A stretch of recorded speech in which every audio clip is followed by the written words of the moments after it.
अस्सलाम वालेकुम। अऊज़ु बिल्लाहि मिनश शैतानिर रजीम। बिस्मिल्लाहिर रहमानिर रहीम। रब्बि इश्रह ली सदरी व यस्सिर ली अमरी वहलुल उक़दतम मिन लिसानी यफ़क़हू क़ौली। रब्बि ज़िदनी इल्मा। जज़ाकल्लाह जी। आप लोग आए एक और सेशन 23 रमज़ान के मुनासिबत से स्टार्ट करते हैं। एक अगेन थोड़ा सीरियस सा डिस्कशन है, मगर अगेन बेनिफिट्स बहुत हैं। काफ़ी ऐसा टॉपिक जो कुरान मजीद में भी काफ़ी बार जो है वो पेश होता है, और हुज़ूर अकरम सल्लल्लाहु अलैहि वसल्लम की अहादीस मुबारका भी काफ़ी जो है इस पे हमें नज़र आती हैं। सहाबा कराम रज़ियल्लाहु तआला अन्हा के किस्से भी जो हैं इस पे काफ़ी मौजूद हैं। तो मैंने सोचा चला इस टॉपिक को भी डिस्कस कर लिया जाए। सोशल मीडिया पे हमारी गैदरिंग में नॉर्मली ये टॉपिक नहीं डिस्कस हो रहा होता, ठीक है, तो मगर आई थिंक इस टॉपिक को डिस्कस करना मेरे ख्याल से लाजमी है। थोड़ा सा मैं बैकग्राउंड जो है वो इसका डिस्कस कर लूँ कि जी ये कुछ पॉइंट्स हैं, इन पॉइंट्स हम आज बात करेंगे, ठीक है। सेशन को थोड़ा ब्रीफ ही रखेंगे कि अल्टीमेट रियलिटी डेथ, इससे क्या मुराद है, ठीक है, तो इस पे बात करेंगे। ये क्या चेन है, इस चेन से रिलेटेड काफ़ी डिटेल डिस्कशन, थोड़ा सा लाइफ स्पेन, एक टाइमलाइन बना के बात की जाएगी। अक्सर स्टूडेंट जानते हैं, जो मेरे पुराने स्टूडेंट्स हैं, नॉर्मली मैं आखिर के सेशंस में इस तरह टाइमलाइन बना के बात करता हूँ। कुरानिक वर्सेस कुछ जो है वो डेथ पे हमारे पास मौजूद हैं। Frequently discuss point in meetings of all profits, death के जो पैगंबर होते थे उनकी भी ज़्यादातर discussed frequently. One of the important जो आई थिंक सूरह स्वाद में अल्लाह ताला ने फरमाया कि पैगंबर जो है वो ज़्यादातर जो डिस्कशन उनकी मीटिंग्स का होता था, उसमें एक टॉपिक पेश होता था, वो होता था डेथ।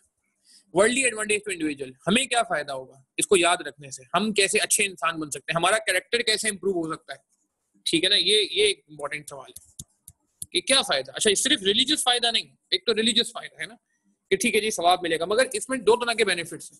ये जो बेनिफिट्स हैं ये दो तरह के हैं। ये दुनिया का भी बेनिफिट इसमें है और आखिरत का बेनिफिट तो है ही ना, उसमें तो कोई दो राय है ही नहीं। मगर दुनिया के बेनिफिट्स क्या हैं, ये भी एक आपकी पर्सनैलिटी में कैसे इंप्रूवमेंट ला सकता है।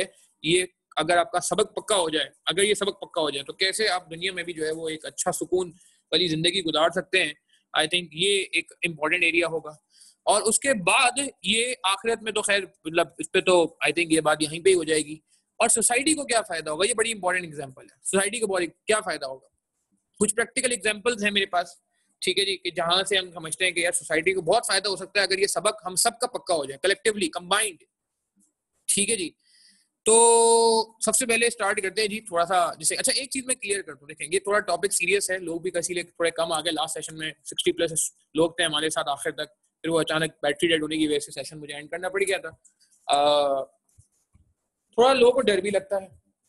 देखिए एक चीज मैं क्लियर कर दूं कि अल्टीमेट रियलिटी ऑफ लाइफ, मतलब पॉइंट ये कि बहुत सारी चीजों पे लोगों का इख्तिलाफ है, मुख्तलिफ लोगों का मुख्तलिफ चीजों पे इख्तिलाफ है ना, कि डिफरेंट रिलीजन डिफरेंट बातें करते हैं, हर मजहब डिफरेंट बात करता है, हर कम्युनिटी के लोग डिफरेंट बात करते हैं। मगर एक चीज ऐसी है जो यूनानिमस है, सब एक चीज को मानते हैं, हर बंदा एक चीज को मानता है, कोई डिनाई नहीं करता, चाहे किसी भी रिलीजन से ताल्लुक हो, किसी भी फिरके से ताल्लुक हो, किसी भी क्लास से ताल्लुक हो, वो ये मानता है हाँ जी बिल्कुल हमारी सबकी एक एक्सपायरी डेट है, हम सबकी डेथ है, एक डेथ का दिन मुकर्रर है, बिल्कुल कोई हमेशा के लिए नहीं आया, ठीक है। तो ये एक यूनानिमस पॉइंट है। अच्छा, इससे एक बात मैं ये कहूंगा कि इससे डरना नहीं है, क्योंकि ये तो आनी है, ठीक है ना। ऐसा नहीं है ना कि सिर्फ हमें आनी है, नहीं, हर किसी को आनी है। हमें क्या करना है, बस याद रखना है। उर्दू राइटिंग मेरी इतनी अच्छी नहीं है, डरना नहीं है। मैंने ये नहीं कहा कि यार खुदा ना खासा कभी कोई तमन्ना भी नहीं करनी, अल्लाह माफ करे कभी भी, मगर सिर्फ याद रखना है। और इस याद रखने का, सिर्फ इस याद को ही अगर आपका पक्का सबक हो जाए कि यार बस याद रखें, बैक एंड पे हो, अनकॉन्शियस में हो, सब कॉन्शियस में हो, तो क्या बेनिफिट होगा, ये सेशन के एंड में इंशाल्लाह ये जो डिस्कशन है ये आपको इंशाल्लाह एक बहुत अच्छा जिसे कहते हैं नजर आएगा। अच्छा, एक बात मैं यहाँ पे इस तरह से क्या कहते हैं कुरान की वर्ड से काम से हम शुरू करते हैं। कुल्लु नफ्सिन जायकातुल मौत, सूरह आले इमरान में जो है ये बात आती है। अल्लाह ताला कुरान मजीद में फरमाते हैं कि जी हर नफ्स ने मौत का मजा चखना है, ठीक है, जैसे मैंने पहले कहा डरना नहीं है। देखें बात ये है कि हमारा मसला ये है कि हम ये बातें ना हमारे इतनी फ्रीक्वेंट नहीं है, ना सोशल मीडिया में, ना हमारी गैदरिंग में, ना मेरी क्लासेस में। नॉर्मली मैं क्लास में भी ऐसी को बात की करता है, तो मैंने कहा चलो रमजान का मौका है तो थोड़ी बात कर ले। मगर भाई ये सबक बड़ा इंपॉर्टेंट है, ये तो कुरान कह रहा है, इसमें कोई दो राय नहीं है।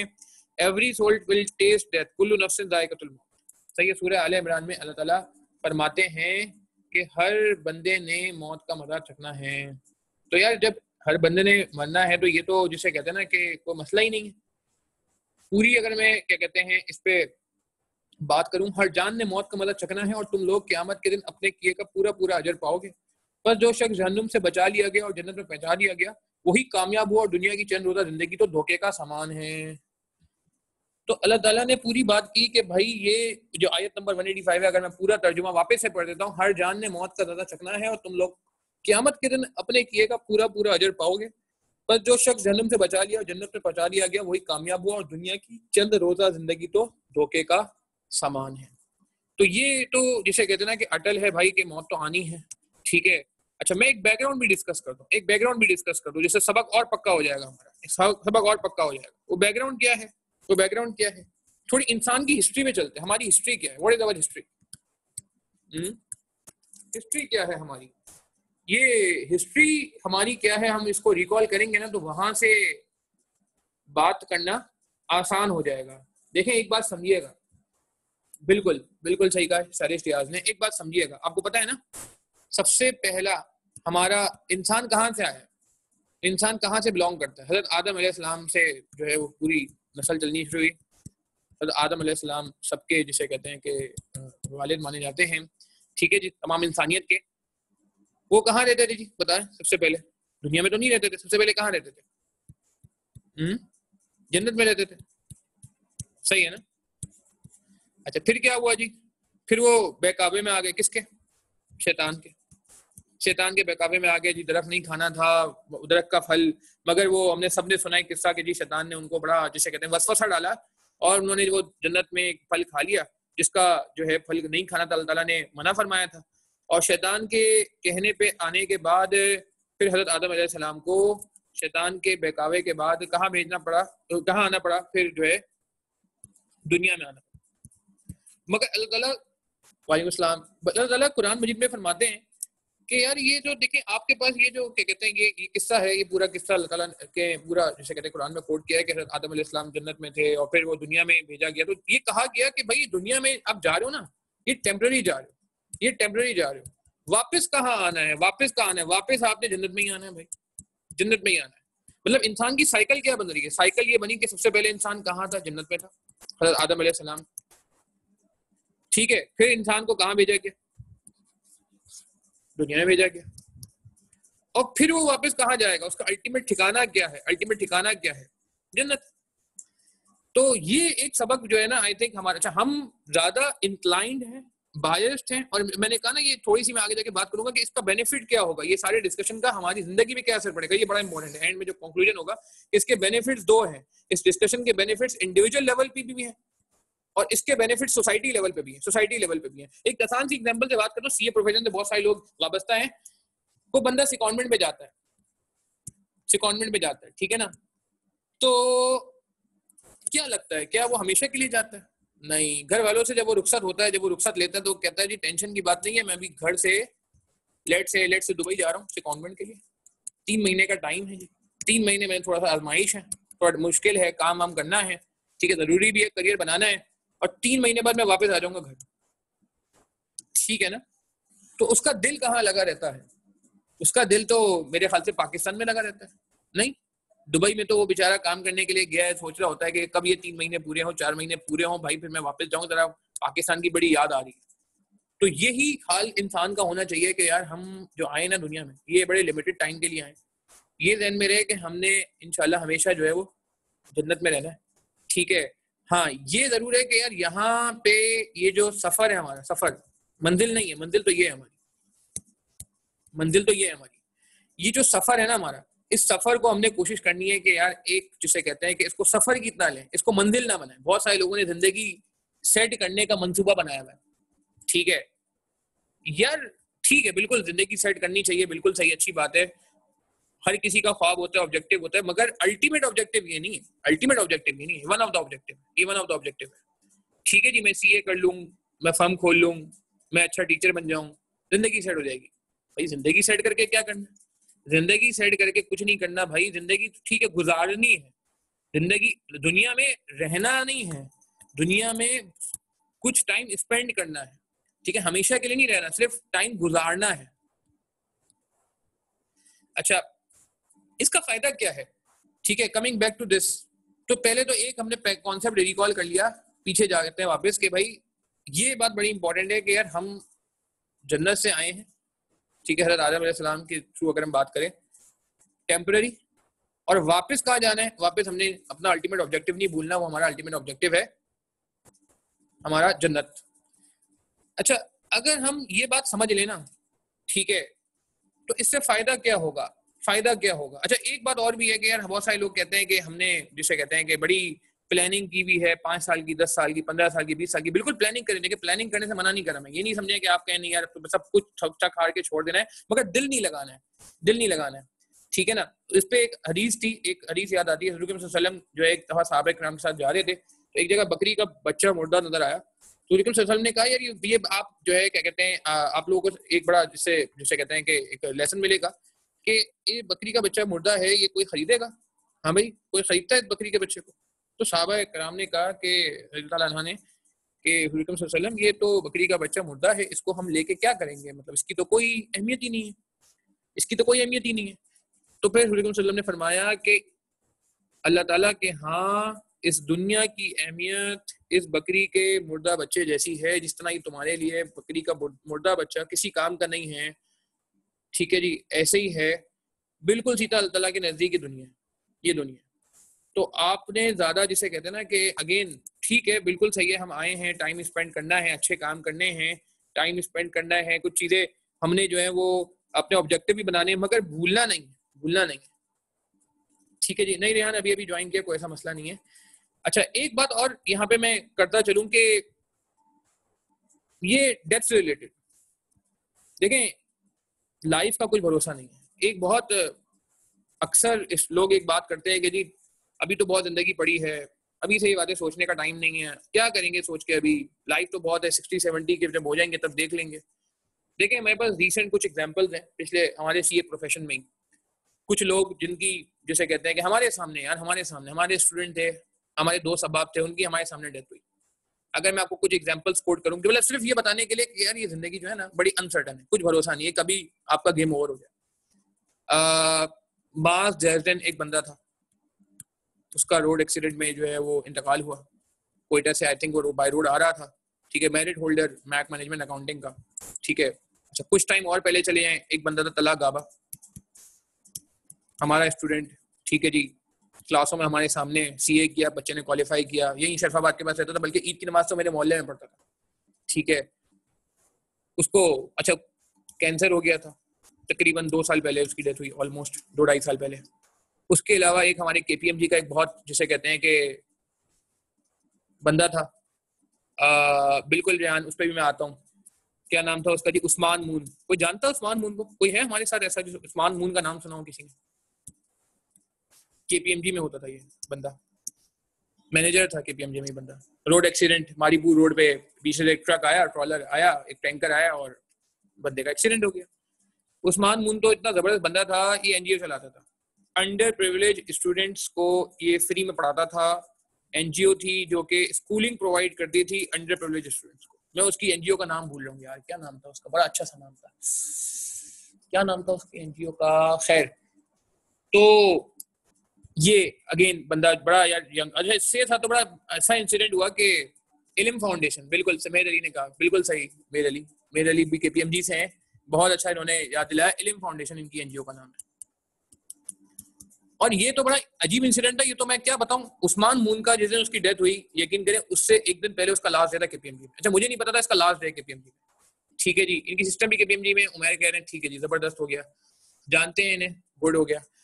तो उस्मान मून का जब लास्ट डे था केपीएमजी में, तो ही वाज टॉकिंग, ठीक है, अपने सेलफोन में बात कर रहा था वो बंदा, मेरी उससे सलाम दुआ थी, ज्यादा डिटेल नहीं थी मगर सलाम दुआ थी, ठीक है। तो मुझे नहीं पता था इसका लास्ट डे, मैं नमाज पढ़ने के लिए जा रहा था KPMG में ही। मैंने कहा चलो इससे वापसी में आके बात करता हूँ। अपने कान में हेड फ्री लगाया हुआ था और क्या कहते हैं बात कर रहा था मोबाइल पे किसी से। उसका स्टाइल नॉर्मली वो इतना चलते फिरते बात करता था फॉर्म में। फिर मैं जब वापस आया नमाज से तो वो मुझे नहीं मिला। मैंने कहा चलो कोई बात नहीं, उस्मान से कल मिल लेंगे, कोई बात नहीं, बंदा अच्छा है, बड़े अच्छे अच्छे काम करता है और बहुत फेमस बंदा था। KPMG में भी पार्टनर्स वगैरह भी बड़ा लाइक करते थे, काम भी माशाल्लाह बहुत प्यारा करता था वो यार। अपनी स्टेपेंट से उसने यकीन करें NGO बनाने का काम शुरू किया था अपनी स्टेपेंट से, ठीक है। अपनी स्टेपेंट का अच्छा खासा हिस्सा वो इस NGO में डोनेट करता था। फिर करते करते करते करते करते करते वो माशाल्लाह इस लेवल पे NGO को ले आया था कि काफी सारे स्टूडेंट, हंड्रेड्स की तादाद में जो है वो स्टूडेंट्स पढ़ते थे। रिसेंटली मुझे इतना आइडिया नहीं है, मगर ये कि बहुत अच्छे लेवल पे वो ले गया था NGO को। तो मैंने कहा यार नहीं उस्मान चलो कल मिल लेंगे। तो मुझे किसी ने बताया कि वो उस्मान का तो आज लास्ट डे था उसी दिन। मैं फॉर्म में थोड़ा लेट शीटिंग कर रहा था। मैंने कहा अच्छा यार उस्मान से तो मुलाकात ही नहीं हुई। मैंने कहा चलो फिर फोन नंबर ले लेंगे, फोन पे बात कर लेंगे। एंड वेरी नेक्स्ट डे यकीन करें खबर आई हमारी फर्म में, मैं इत्तेफाक से उस दिन भी फर्म में था आई थिंक, बिल्कुल शायद उससे एक दिन पहले का। तो मैं आपको किस्सा बताया कि वो उसका बाइक एक्सीडेंट हो गया और फिर खैर फिर वी वर शॉक्ड कि यार अभी कल तो हमने देखा उसको।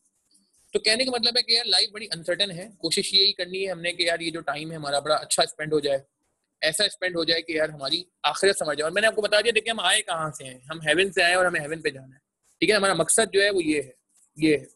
वो बंदा जैसे उस्मान मून था, जैसे एक और इंसिडेंट मैं आपसे रिसेंटली डिस्कस करूंगा। अरीब का नाम सुना है? मेरे ख्याल से आपने सुना होगा, अरीब का नाम मीडिया में बहुत आया था। वो जो न्यूजीलैंड में चर्च पे सॉरी मस्जिद में जो अटैक हुआ था। तो शायद मेरे ख्याल से आप लोग जो मेजॉरिटी CA प्रोफेशन से वाबस्ता है तो बिल्कुल जिसे कहते हैं कि जानते होंगे। तो अगेन मतलब जिसे कहते हैं हमारा स्टूडेंट था, पढ़ा हमारे सामने एंड यू आर शॉक्ड कि यार वो जो क्राइस्ट चर्च पे मेरे ख्याल से जो बिल्कुल हुआ, ठीक है जी। शहजाद शेर अली कह रहे हैं, सुना है उन्होंने, बिल्कुल ठीक है जी। AFF का था नहीं, बिलाल बेरा यार वो उस्मान मून जो था यार वो KPMG का था। और इवन में तो क्या कहते हैं खुद जिसे कहते हैं कि बड़ा जिसे कहते हैं अभी भी उनकी सिस्टर भी KPMG में, ये मेहर अली साहब ने बताया हमारे जो BFD के स्टूडेंट है। तो ये कुछ मतलब ये बातें मैं आपसे इसलिए कर रहा हूँ कि यार ये अच्छा ये बातें मैंने पहले भी कह दिया, ये सारी बातें अरीब AFF का था, बिल्कुल अरीब तो AFF का था, बिल्कुल अरीब जो था वो AFF का था। एंड ये उस्मान मून KPMG तलग आप अभी KPMG के थे। माज जैजन कहाँ के थे? मुझे डेलॉइट के थे मेरे ख्याल से, शायद माज जैजन शायद डेलॉइट का बंदा था if I am not wrong. शायद कोई अगर हम में से ऐसा है जो जानता हो माज जैजन का, आई थिंक साल 1.5 साल पहले इनकी जो है वो डेथ हुई थी। अल्लाह ताला इन सबकी मगफिरत फरमाए, आमीन। ये सारी बातें मैं इसलिए कर रहा हूँ, देखिए मसला पता है क्या है? मसला ये कि सबसे बड़ी रियलिटी दुनिया की क्या है आपको पता है? सबसे बड़ी रियलिटी देखिए हर चीज पे इख्तिलाफ हो सकता है हमारा, हर चीज पे इख्तिलाफ हो सकता है। अब मैं थोड़ा मजाक में ले आता हूँ क्योंकि काफी सीरियस हो गए। मुर्गी पहले आई अंडा पहले आया, ठीक है, इसमें बड़ा इख्तिलाफ हो सकता है आपका, ठीक है ना, मगर इस चीज पे इख्तिलाफ नहीं हो सकता, ठीक है ना। ये इख्तिलाफ नहीं है कि इस पे तो हर बंदे का एक बंदे का जो है वो यूनानिमस वो है कि भाई डेथ तो होगी, आज नहीं तो कल, कल नहीं तो परसों, हर किसी का एक वक्त होगा। अच्छा इसमें कोई परेशानी की बात भी नहीं है, जब होनी है तो यार होनी है। जब हर बंदे ने ही मौत का मतलब देखना है तो टेंशन की क्या बात है, ठीक है ना, टेंशन की क्या बात है। तो मैंने कहा ना मौत से डरना नहीं है। आप कहें यार डर लग रहा है सेशन बंद कर दो, छोड़ो यार कुछ और काम करते हैं, नहीं डरना नहीं है, सिर्फ याद रखना है। और याद है इससे आपके इंशाल्लाह मैंने कहा ना कि कुछ ना कुछ आपको बेनिफिट भी महसूस होगा। अच्छा 3 लाइफ स्पेन होते हैं हमारे पास। अच्छा ये बातें मैंने इसीलिए की कि यार ये हजरात जो है हमारे सामने के हैं, सब यंगस्टर्स हैं, सब यंगस्टर और अपनी आंखों के देखे ठीक है ना, सामने इसी तरह मेरा एक दोस्त हुआ करता था सोहेब आदिल, अल्लाह ताला उसकी भी मगफिरत फरमाए, इन सबकी भी मगफिरत फरमाए, आमीन। उसको भी किडनैप किया कुछ लोगों ने and unfortunately he was then, जिसे कहते हैं ना कि उनको फिर जो है वो किडनैपर्स ने शहीद कर दिया कि जी नहीं जी ये पहचान लेगा बंदा कुछ और बाद में हमें पकड़वा देगा। तो हालांकि तावान भी ले लिया था उस बंदे से, 2011 की मेरे ख्याल से स्टोरी है अगर मैं गलत नहीं हूँ तो इस तरह काफी हमारे सामने आसपास जो है वो आपके। अच्छा मसला क्या है? मसला ये है कि यार हम मानते हैं, ऐसा नहीं मानते, ये हम लोगों को दफनाते भी हैं, लोगों के जनाजे भी अटेंड करते हैं, मगर ये सबक पक्का नहीं है, पता नहीं क्यों अनकॉन्शियस में नहीं है। ये सब कॉन्शियस में आ जाए ना तो बड़े मसले आसान हो जाए,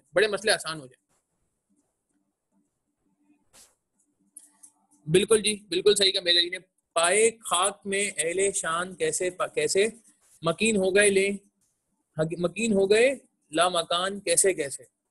मेरे अली ने बिल्कुल एक शेर जो है वो शेयर किया है हमसे।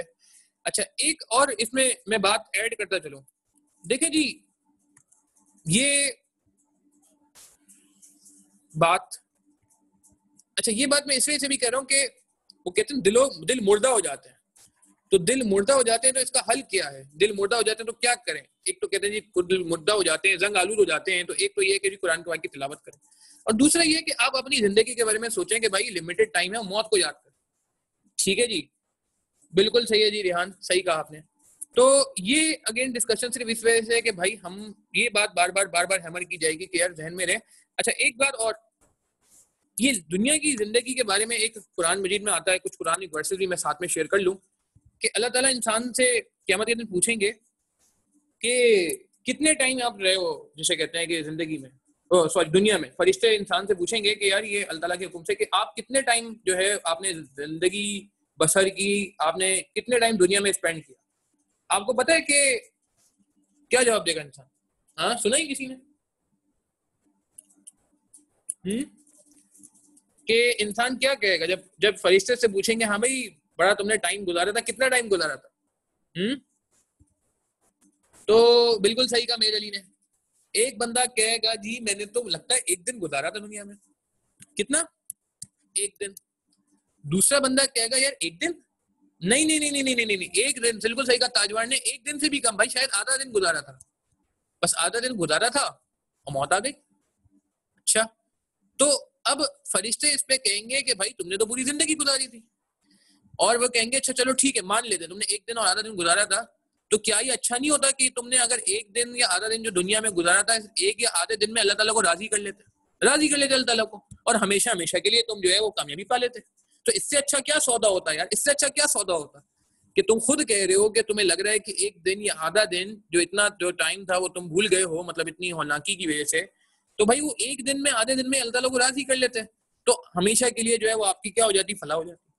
तो ये अगेन एक लेसन है कि भाई ये जो टाइम है। अच्छा एक और बात वो इसीलिए कहेगा कि क़यामत में का एक दिन कितने साल के बराबर होगा, बताएं जरा। ये भी सुना होगा आपने, क़यामत का जो एक दिन है वो कितने साल के बराबर होगा दुनिया के। एनीवन जी?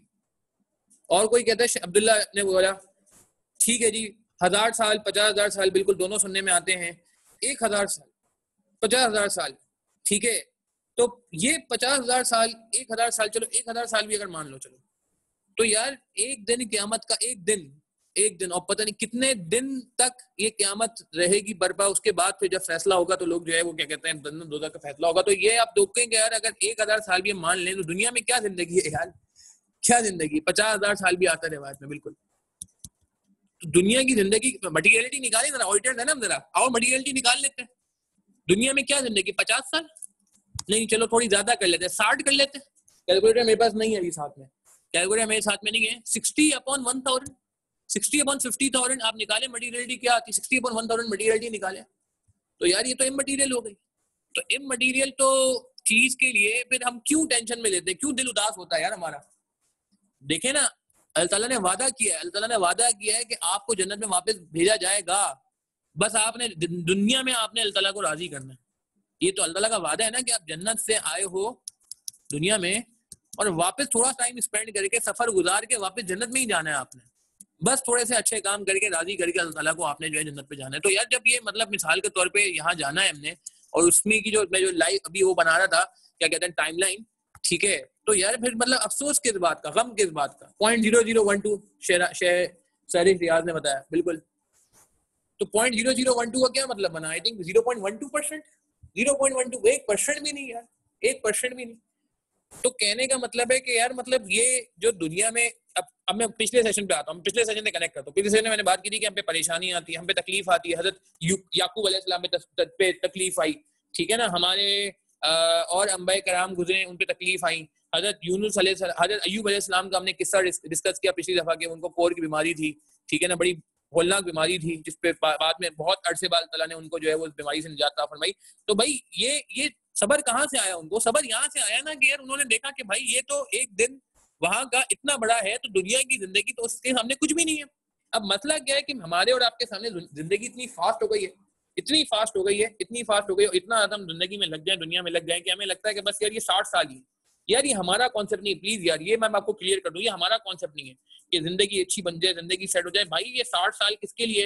हाँ ये उन लोगों के लिए जिनके लिए जन्नत नहीं है, जिनके लिए जन्नत नहीं है उनके लिए ये 60 साल 65 साल 70 साल ही सब कुछ है ना यार, ठीक है ना भाई। गैर मुस्लिम के लिए तो जाहिर सी बात है आगे कोई कॉन्सेप्ट ही नहीं है। तो जब आगे ब्लैंक है तो वो तो कहेगा ठीक है मेरा सफर तो यहीं खत्म है भाई, तो मैं तो जो करूंगा इसके लिए करूंगा। ठीक है ना। तो ये तो जिसे कहते हैं कि बीइंग अ मुस्लिम हमारा पक्का पक्का ईमान है कि भाई हमारी जिंदगी मिसाल के तौर पे 60 साल ऐसे ही मान लें, ठीक है ना, डेथ तक। मगर ये तो पहला स्टेज है, 3 स्टेज है हमारे। दूसरा स्टेज क्या है? उसके बाद कब्र की जिंदगी कब तक गई, ये सेकंड स्टेज कब खत्म होगा कब्र वाला, ये क़यामत पे खत्म हो जाएगा। और क़यामत के बाद फिर हमने कहाँ जाना है? इंशाल्लाह जन्नत में जाना है।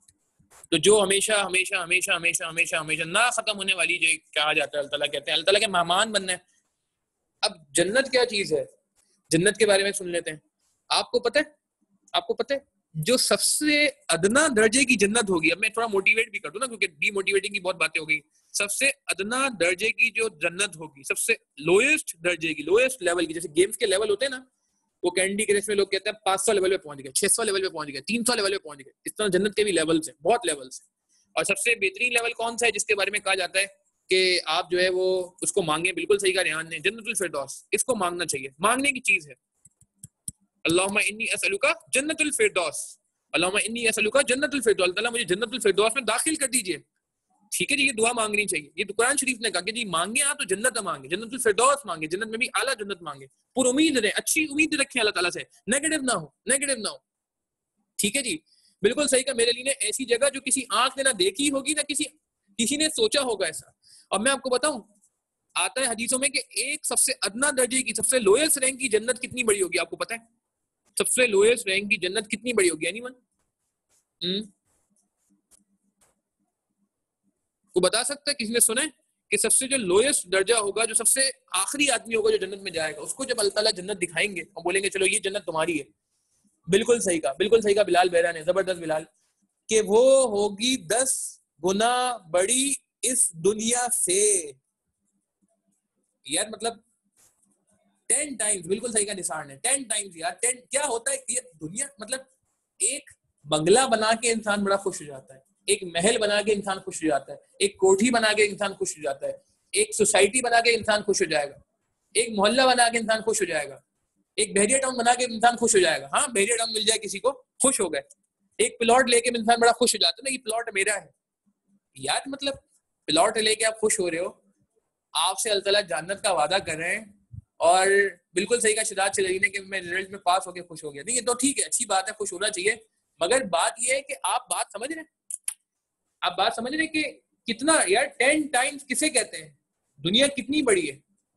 हाँ, ये कराची शहर को हम देख लें, ठीक है, हम बहरिया टाउन को देख के रश्क से देखने लगते हैं यार ये बहरिया टाउन मलिक रियाज का है, तो मलिक रियाज कितना बड़ा आदमी होगा। हाँ, वाकई ना सुनने में आता है, कभी चर्चा होता है, हम कहते हैं मलिक रियाज को इतने का जुर्माना हुआ, यार ये तो इसके मतलब ऐसे ही दे देगा ये तो। यार ये आपको कहा जा रहा है लोएस्ट रैंक, सबसे आखिरी आदमी जो जाएगा, सबसे लोएस्ट रैंक जो जन्नत का होगा, वो 10 टाइम्स ऑफ दिस दुनिया होगा, 10 टाइम्स। और जैसे मेरे लिए बिल्कुल सही कोट किया, कुरान शरीफ कहता है कि ऐसी जगह है जो किसी आंख ने ना देखा है ना किसी ने सोचा है। हाँ, इतना थोड़ा सा बैकग्राउंड दिया, थोड़ा ट्रेलर बताया है कि ट्रेलर ये है कि भाई मिल्क की, दूध की, शहद की, पानी की, और हलाल शराब, हलाल शराब, ये वाली नहीं कि जो उल्टी सीधी अब जो है बंदा दुनिया में पीता है, अल्लाह माफ करे, बकवास शुरू कर देता है, अल्लाह माफ करे, ऐसी कोई चीज हराम नहीं, हलाल शराब की नहरें होंगी, ठीक है ना।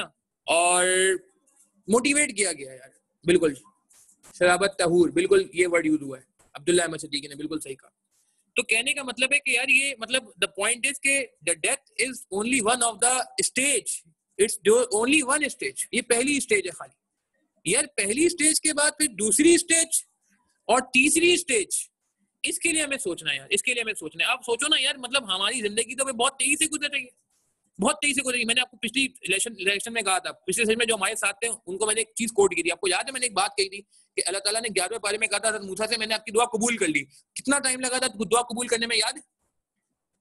हाँ जी, अनीक शुएब कह रहे हैं हूरें भी मिलेंगी। क्या बात है अनीक शुएब, माशाल्लाह आपका रमजान में थोड़ा सा कंट्रोल रखते हैं। हाँ, बताया था मैंने, बिल्कुल 40 साल का अर्सा बताया ना, जो कुरान कह रहे हैं मैंने आपकी दुआ फौरन कबूल कर ली, उसको 40 साल कहा जा रहा है। तो कहने का मतलब है 40 साल तो अल्लाह ताला के नजदीक तो कोई टाइम ही नहीं है यार, मतलब यूं चुटकी, मतलब समझने। तो यार जब आप सोचे ये बहुत लंबी गेम है, मतलब ये नहीं है कि ये कोई 40-50 साल 60 साल जी लिया खत्म हो गए। आप देखो ना यार, मैं आज अगर अपनी जिंदगी देखूं, let's say I am 30 years old, तो यार मतलब वैसे तो मुझे नहीं पता मैं यहाँ पे होंगे, मुझे नहीं पता, मुझे हो सकता है जिंदगी 30 की हो सकता है कुछ भी नहीं पता, किसी को भी नहीं पता, मुझे क्या आप किसी को भी नहीं पता कि मैं 30 पे कहूँ मैं हाफ में आ गया हूँ, ठीक है, या मैं कहूँगी नहीं यार अभी तो चलो 30% हुआ है, 100 साल जिंदगी है, नहीं अल्लाह माफ करे, मैं तो नहीं कह सकता ऐसे, मगर चलो एक ऐसी एवरेज लाइफ अगर लगाएं तो मैं कहूँ कि यार 60 में से 30 तो गुजर गई। अब हर बंदा सोचे किसकी कितनी कितनी गुजर गई, ठीक है, हर कोई, मैं कहूँगा हम सब माशाल्लाह जवान है यहाँ पे, कोई मेरे ख्याल से बूढ़े लोग नहीं है हमारे सेशन में, मगर आप सोचो ना कितनी जल्दी टाइम गुजर रहा है यार, क्या कितनी तेजी से गुजर रहा है।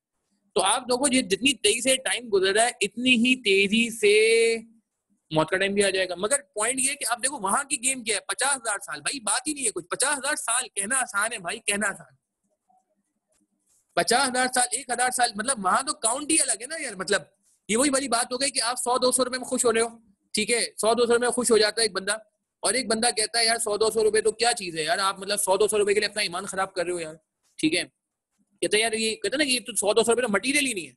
तो वही बात आ गई कि भाई ये तो जिसे कहते हैं कि बिल्कुल कि उसमें कह रहे हैं ध्यान 8 साल सो के गुजर जाएंगे, आपने अपनी कैलकुलेशन बना ली है मेरे ख्याल से, आप 8 घंटे सोते हैं तो खैर।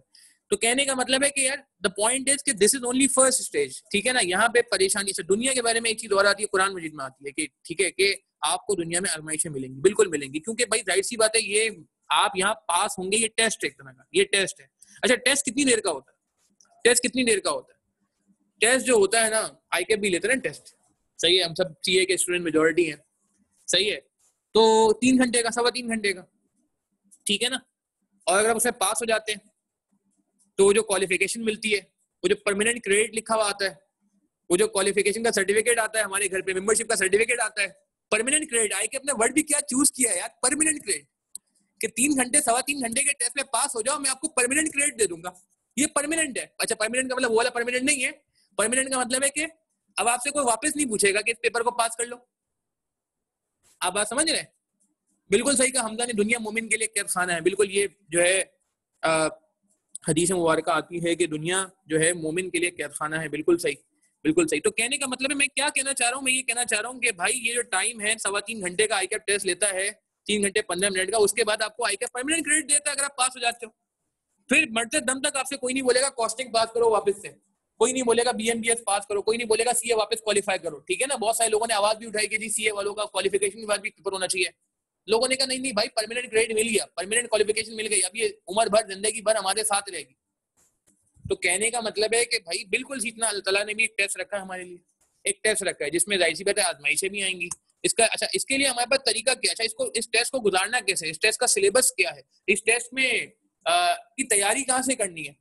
अच्छा सिलेबस भी बता दिया, तैयारी भी बता दी, कहाँ से करनी है तैयारी, कुरान से करनी है, अहादीस से करनी है, सही है ना, टीचिंग है ना, पूरी पूरी जिसे कहते हैं कि टीचिंग्स है कि भाई ये पेपर जो है ये पेपर टेम्पररी है, इस पेपर में पास होने के लिए आप कुरान और हदीस फॉलो कर लें, बिल्कुल आप पास हो जाएंगे, बिल्कुल पास हो जाएंगे। अच्छा मसला क्या, मैं ये बातें क्यों कर रहा हूँ, मसला ये है कि हमने कामयाबी कहीं और ढूंढनी, हम अपनी कामयाबी कहीं और ढूंढते हैं। हमारी कामयाबी का जो पैमाना है, पैमाना ये तो इंची टेप होता है, जैसे किसी चीज को नापने के लिए इंची टेप होता है, किसी चीज को तोलने के लिए तराजू होता है, तो हमने जो तराजू रखा, हमने जो इंची टेप रखा है कामयाबी का ना, वो बड़ा डिफरेंट रखा है, डायरेक्शन बड़ी खराब है हमारी, ठीक है जी। तो कहने का मतलब है कि यार ये बातें सिर्फ इसलिए कि यार अगेन अगेन अगेन ये बातें मैं इसलिए कर रहा हूँ क्योंकि ये बातें पूरे साल नहीं होती, ना सोशल मीडिया पे होती है हमारी, ना हमारी गैदरिंग में होती है, ना हमारे घर में होती है, ना उलमा की मजलिस में होती है हमारी, ठीक है। उलमा बेचारे बात करते हैं तो लोग जो है बुरा मान जाते हैं। तो मैंने कहा यार ये वो बातें जो ठीक है यार, ठीक है रोज नहीं करनी ये बातें, तो मगर कभी तो करें, ठीक है। तो बिल्कुल सही है जी, मानूर खान ने बिल्कुल सही कहा, ये विषय कहते हैं कि अलमिया है। कुरान शरीफ के बारे में कहा जाता है कि जी इसके 4 आपके ऊपर जो है ना मतलब हुकूक है कि आप इस पे ईमान लें, आप इस पे ईमान लें, ठीक है, आप इस पे जो है वो इसकी तिलावत करें, आप इसको समझें। 4 बातें कुरान मजीद से रिलेटेड जो इन्होंने जो बात की महानूर ने, तो मैंने कहा आपकी बात को मैं आगे बढ़ाता हूँ कि कुरान मजीद से रिलेटेड आप सही कह रहे हैं कि हम बिल्कुल इसको सही जिसे कहते हैं कि इसके हक अदा नहीं करते। कुरान मजीद से रिलेटेड 4 हक है, 4 हक है इंसान पे कि इंसान को क्या करना चाहिए। इंसान को कुरान शरीफ से रिलेटेड ये कहा जाता है कि एक तो इसको इस पे क्या कहते हैं ईमान होना चाहिए कि ये अल्लाह ताला की आखिरी किताब है, हुज़ूर सल्लल्लाहु अलैहि वसल्लम पे जो आखिरी नबी थे उन पे जो है वो नाजिल हुई है, और ये अल्लाह ताला का कलाम है, अल्लाह ताला का दीन है, अल्लाह ताला का मोजज़ा है, ये पे ईमान होना चाहिए। कुरान शरीफ से रिलेटेड बात हो रही है। दूसरा क्या है जी, क्योंकि बात निकली तो मैंने कहा। दूसरा ये कि इसकी हमें तिलावत करनी है, जो हम अल्हम्दुलिल्लाह करते भी हैं रमजान में, अल्लाह का शुक्र है बहुत तिलावत होती है, और मस्जिदों में भी होती है और घरों में भी होती है, इंडिविजुअल लेवल पे भी कर रहे होते हैं माशाल्लाह। तीसरा, इसके मायने समझे, मीनिंग समझे, मीनिंग समझे, अमल करें ना, ताकि मीनिंग समझेंगे तो भाई अमल करेंगे। और चौथा, मीनिंग समझ के अमल करना है, मगर इसके साथ साथ आखिरी काम भी करना है कि यार लोगों को स्प्रेड भी करनी है इसकी तरफ, ये भी आप पे हक है। ठीक है, ठीक है, आप 4 में से कितने मार्क्स लेते हैं वो एक अलग बहस है, कि आप 4 में से कहते हैं नहीं मैं तो मिसाल के तौर पे अभी 2 मार्क्स ले रहा हूँ, ठीक है, मगर ये कि यार कुछ ना कुछ आपके पास होना चाहिए। अच्छा जी, कुछ बात की अब्दुल्ला ने, कदम सो मरकद नजर सोए दुनिया, कहाँ जा रहा है किधर क्या देखता है। मैं वापस पढ़ूंगा, उर्दू में लिखा होता तो बड़ा मजा आता, मगर खैर, कदम सोए मरकद नजर सोए दुनिया, कहाँ जा रहा है किधर जा रहा है। जज़ाकल्लाह अब्दुल्ला। नहीं यार देखें, ये बातें मैं जो कर रहा हूँ ना, ये अगेन मेरे ख्याल से जितनी बातें हम कर रहे हैं अभी, इसमें कोई अल्लाह ना करे कोई फिरके वाली बात नहीं, कुछ नहीं है, ये अल्टीमेट बातें हैं आई थिंक, जो जिस पे मेरे ख्याल से हम बीइंग अ मुस्लिम, हर बंदे का, हर मुसलमान का ईमान जो है वो होना चाहिए।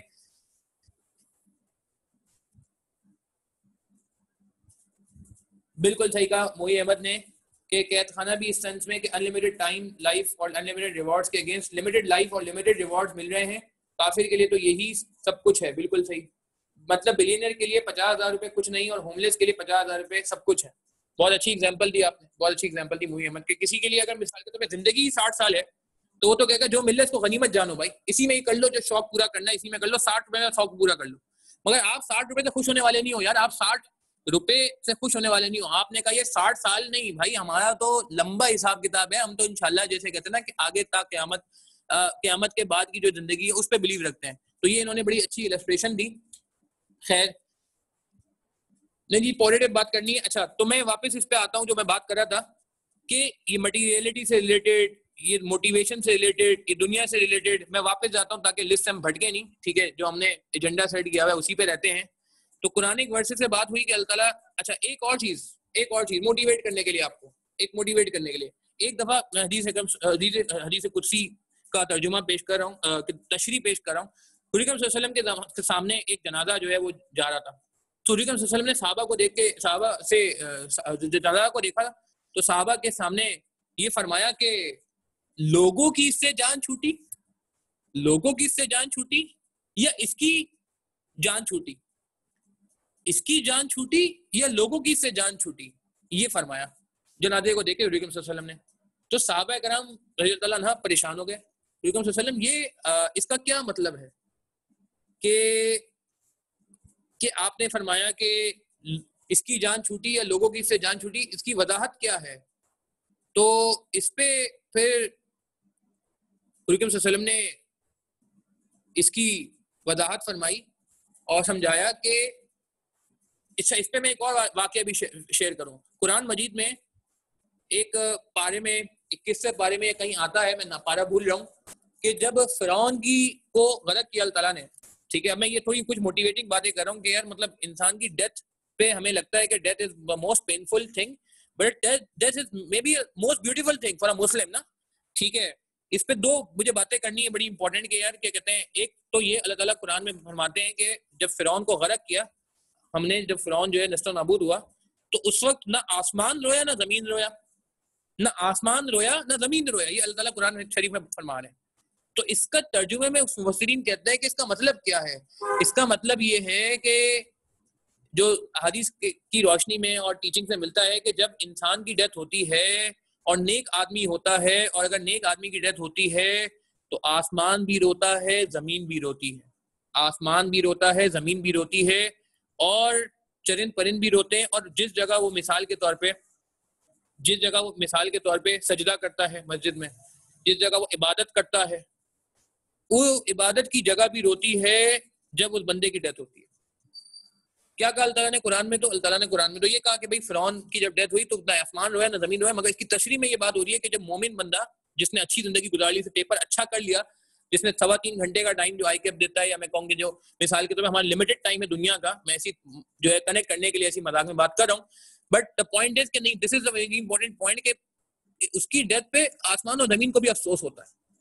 अच्छा, इस पे फिर मैं जो वापस उस वाक़े पे आता हूँ जो हुज़ूर सल्लल्लाहु अलैहि वसल्लम के वाक़े से मिलता है कि हुज़ूर सल्लल्लाहु अलैहि वसल्लम ने फिर इसकी तशरीह क्या फरमाई कि इसकी जान छूटी है, लोगों की इससे जान छूटी कि ये कि अगर ये नेक आदमी था तो भाई इसकी जान छूट गई, इसकी जान छूट गई दुनिया के झमेलों से, परेशानी से, ये जो प्रॉब्लम्स थे, परेशानी थी, चैलेंजेस थे, फेलियर्स थे, हालात थे, इनसे इसकी जान छूट गई। बस अब ये जो है वो बिल्कुल जिसे कहते हैं कि इन चीज़ों से इसने निजात पा ली और अब ये इंशाल्लाह मजे करेगा और कब्र और आखिरत इसकी जो है वो इंशाल्लाह संवर जाएगी।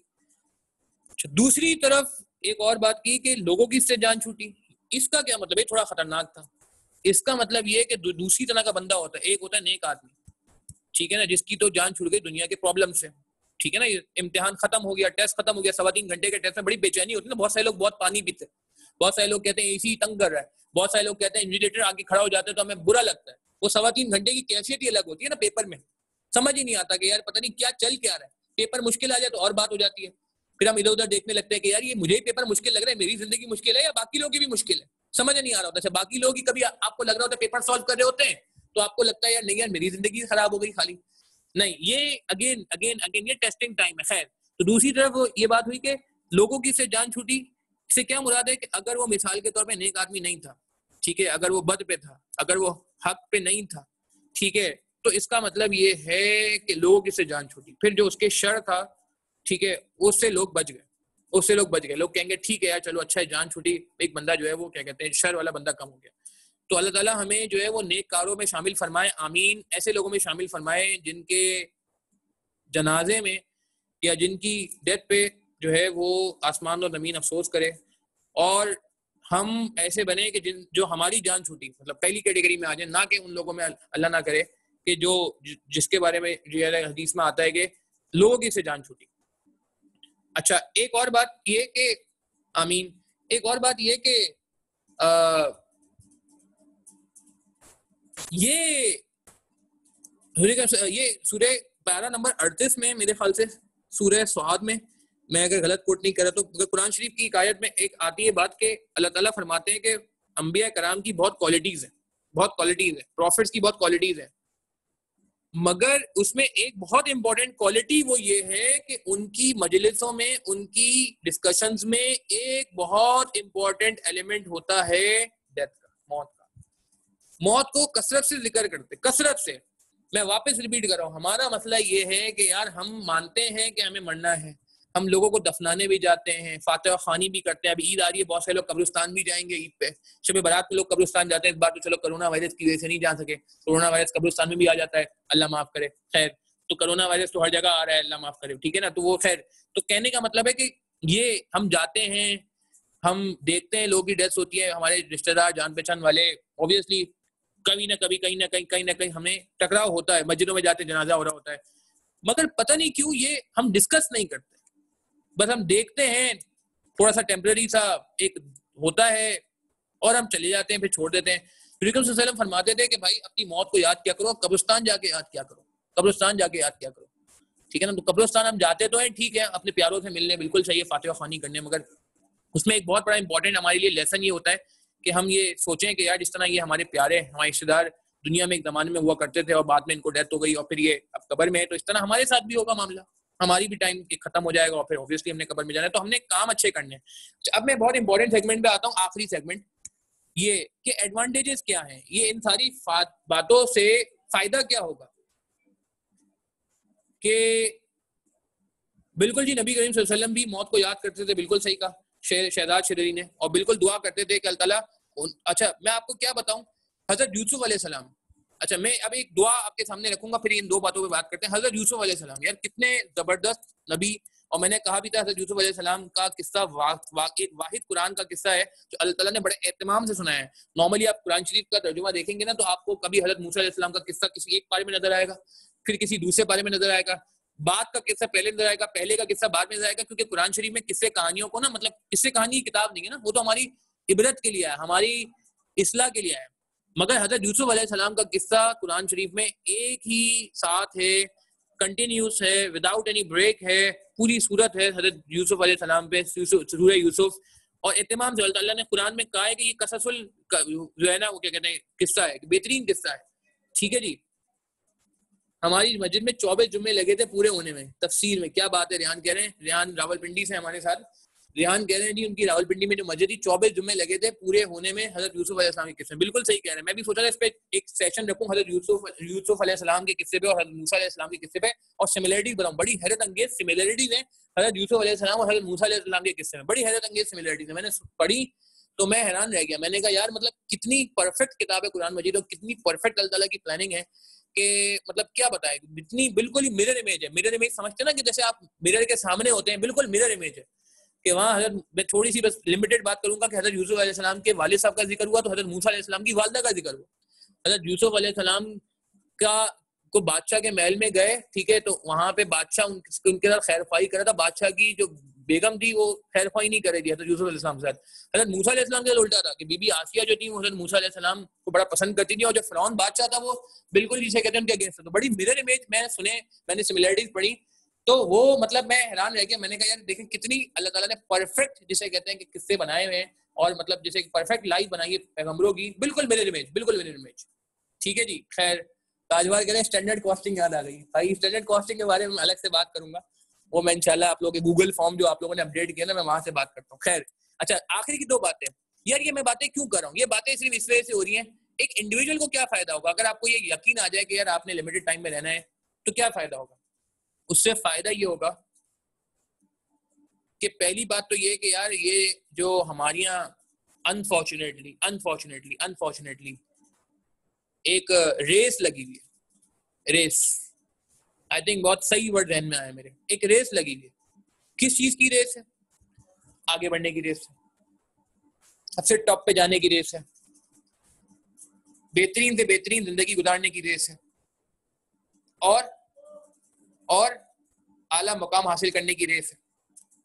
भाई इस रेस, और हमारी कोशिश क्या होती है कि इस रेस में हम नंबर 1 आ जाए, नंबर 1 पहला नंबर होना चाहिए, ठीक है ना? तो यार इस रेस को ब्रेक लगेगा, इस रेस को ब्रेक लगेगा कि जब आपको पता चल जाएगा कि यार ये रेस तो दुनिया में खत्म, 60 साल की रेस है, कि मैं 60 साल के लिए काम कर रहा हूँ, 60 इयर्स ओनली। वहां तो 50,000 साल है, एक दिन 10,000 साल की बातें हो रही है, ठीक है, 1,000 साल की बातें हो रही है। तो मैं ये मतलब जिसे कहते हैं कि बिल्कुल ये जो पावर मिलने की रेस है, बिलाल बेहरा ने सही कमेंट किया, पैसों की रेस है, बिल्कुल टू द पॉइंट अगर हम बात करें, पावर की रेस है ना यार, पैसों की रेस है।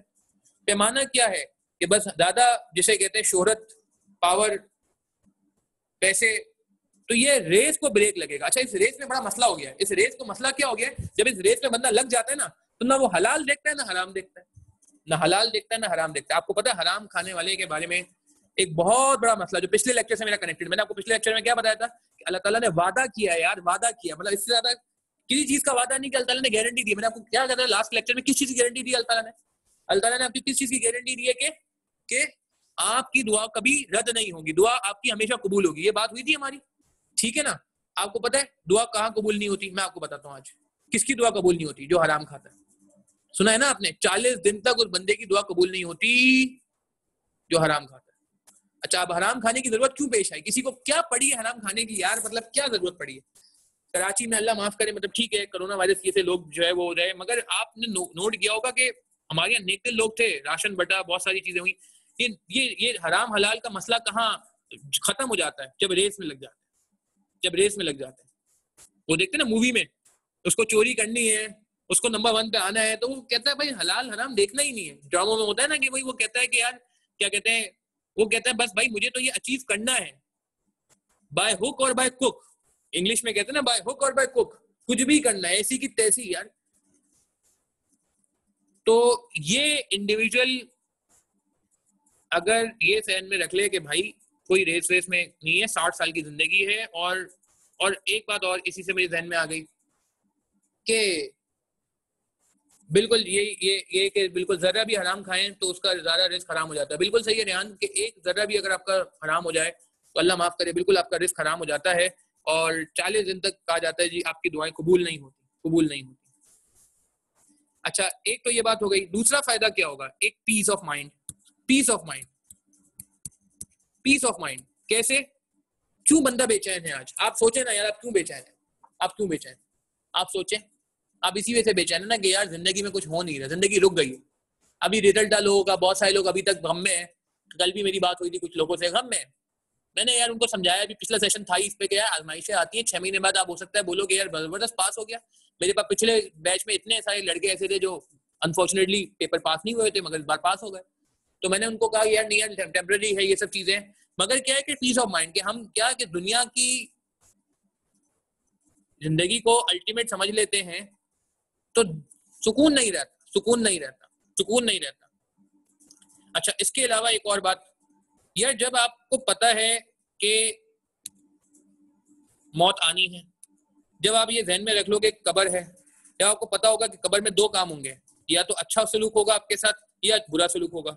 बुरा सलूक किसे कहते हैं कि अजाब हो सकता है, और अगर अच्छा सलूक का मतलब है कि आपकी कब्र जो है वो जन्नत के बागों में से एक बाग बन जाए। अल्लाह हम सबकी को कब्र के अजाब से बचाए, आमीन, और हमारी कब्रों को जन्नत का बाग बनाए, और हमारे रिश्तेदार जितने भी ईमान की हालत में जा चुके हैं अल्लाह सबकी मग़फ़िरत फरमाए, सबकी कब्रों को जन्नत का बाग बनाए। तो अगर हमारा ये ईमान है कि भाई अगला हमारा स्टेज कब्र है, ठीक है, जिसमें अच्छा बुरा का फैसला हो जाएगा, उसके बाद जन्नत है, दोज़ख है, तो यार फिर आप जो है ना ये जो बुरे काम है ना, ठीक है, वो आप नहीं करोगे। ये हराम मसले मसाइल ये, अब मैं आपको बताता हूँ कि हम आसपास हम कहते हैं करप्शन, एक और बड़ी वजह करप्शन की ये चीज है कि हम भूल जाते हैं कि हमने मरना है। करप्शन कहाँ होती है? करप्शन के फौरन दिन में क्या आया? फौरन क्या आ गई? सिंध सरकार ना, Sindh government, federal government, Nawaz Sharif, Zardari, ये हमारे जहन में आता है करप्शन से, है ना? ऐसा है ना? पॉलिटिक्स, पॉलिटिशियंस, यार मैं आपको बताऊं, अल्लाह माफ करे, तकरीबन हर बंदा करप्ट है, माने या ना माने। बताता हूं मैं आपको, बिल्कुल प्रूफ करता हूं। क्या कहा मैंने? मेजॉरिटी लोग जिसको जितना वो क्या कहते हैं मौका मिल जाता है वो उतनी करप्शन कर रहा होता है। कैसे? मैं आपको एग्जांपल देता हूं। यार करप्ट सिर्फ वो तो नहीं है ना, करप्ट तो मैं नीचे से स्टार्ट करता हूं फिर ऊपर आते हैं। नीचे से स्टार्ट करते हैं। वो हमारे मोहल्ले का माजरत के साथ शायद जो मिल्कमैन है वो भी करप्ट है, दूध में पानी मिला देता है, सही है। ये इन्होंने मुहैया बनने का सब्जी वाला अपनी कैपेसिटी में करप्शन कर रहा है, गोश्त वाला अपनी कैपेसिटी में करप्शन कर रहा है। अच्छा, अब मैं आपको बताता हूँ इंडस्ट्री में कैसे करप्शन होती है, क्योंकि अल्हम्दुलिल्लाह काफी इंडस्ट्रीज का ऑडिट किया और बहुत करीब से देखा। इंटरनल ऑडिट तो होता ही बहुत करीब से है। तो मैं जब केपीएमजी में था 6.5 साल मैंने केपीएमजी में काम किया, और अभी भी मैं अपनी फर्म में इंटरनल ऑडिट वगैरह कर रहा हूँ। तो किससे कहानियां सामने आते हैं इंडस्ट्री में, मैं आपको बताता हूँ। प्रोक्योरमेंट डिपार्टमेंट, नाम नहीं लूंगा किसी भी कंपनी का, प्रोक्योरमेंट डिपार्टमेंट, यहाँ के लोग अल्लाह माफ करे करप्ट देखने को मिले। कैसे कैसे कैसे करेगा प्रोक्योरमेंट डिपार्टमेंट? कैसे करप्शन कर सकता है कोई? ये कोई वो गवर्नमेंट का बंदा थोड़ी है जो करप्शन करेगा। कैसे करप्शन कर सकता है? एनीवन? प्रोक्योरमेंट डिपार्टमेंट कैसे करप्शन कर सकता है? ओवर इनवॉइसिंग, क्या कहते हैं उसे? आम लफ्जों में कहना नहीं चाहिए वर्ड, मगर क्या कहते हैं उसे? वो खांचे, नाम सुना है आपने? लेमन अप्रोच में बात कर रहा हूं मैं, मगर ये रियलिटी है यार, ये रियलिटी है, ये रियलिटी है। खांचा नहीं कहते कि वो 100 की चीज 120, प्रोक्योरमेंट का बंदा कहता है अच्छा 100 की चीज है, ठीक है, काम करो 120 की रखो, 20 मेरे हैं इसमें। अगेन फेक इनवॉइसेस बनती है, बिल्कुल सही कहा रेहान ने। Over billing, over invoicing. अच्छा, प्रोक्योरमेंट डिपार्टमेंट के अलावा इंजीनियरिंग डिपार्टमेंट, फाइनेंस पे भी आते हैं, फाइनेंस पे भी आते हैं। इंजीनियरिंग डिपार्टमेंट, नहीं जी ये मशीन तो खराब हो गई, इसको बेच दें आप, ये एसी तो खराब है, रिपेयर नहीं हो सकता, बेच दें आप। एक ऑर्गेनाइजेशन में नाम नहीं लूंगा, एक ऑर्गेनाइजेशन ऐसी थी, मैं नाम नहीं लूंगा, अपनी आंखों देखा हाल बता रहा हूँ। वहां पे एसी लगने थे, बड़ा मजे का किस्सा है। क्या लगने थे? एसी। कितने के? 75 लाख रुपए। कितने के लग रहे? बहुत बड़ा वेयर हाउस था, उसमें एसी लगाने, सही है, 75 लाख रुपए के। आप मुझे बताएं इसकी इंस्टॉलेशन कॉस्ट कितनी होगी? एक एसी 50,000 रुपए का होता है, इसकी इंस्टॉलेशन कॉस्ट क्या जाती है? अंदाजन कितनी? 50,000 रुपए की एसी की इंस्टॉलेशन कॉस्ट कितनी होती है?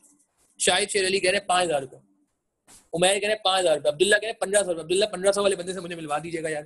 खैर, रेहान कह रहे हैं 3,000 से 2,500 रुपए, बिलाल कह रहा है 2,000 रुपए। 2,000 वाले बंदे से ही मैं मिलना पसंद करूंगा बिलाल। आई थिंक नहीं सही है, बिल्कुल सही कह रहे हैं। 2 से 5,000, पिंडी में 3,000 है, रेहान कह रहे हैं। निसार 6,000। निसार आप बहुत बड़े आदमी माशाल्लाह, मुझे लग रहा है 6,000 बहुत ज्यादा हो गया, बट चलो खैर कोई बात नहीं, गरीब का भला हो गया उसमें। 6,000 रुपए अगर आपसे किसी ने ले लिए तो आपको पता है वहां पे एसी जितने के थे ना, 50,000 रुपए के एसी थे, तो इंस्टॉलेशन कॉस्ट भी समझे 50,000 रुपए। ठीक है, खुद लगा लेते हैं ध्यान, कह रहे हैं क्या बात है। 75 लाख रुपए के एसी तो 75 लाख रुपए की इंस्टॉलेशन कॉस्ट इंजीनियरिंग डिपार्टमेंट ने कहा जी इतना खर्च आएगा। अब आप मुझे बताएं ये करप्शन नहीं है तो क्या? ये क्यों हो रही है करप्शन? यानी क्यों हो रही है?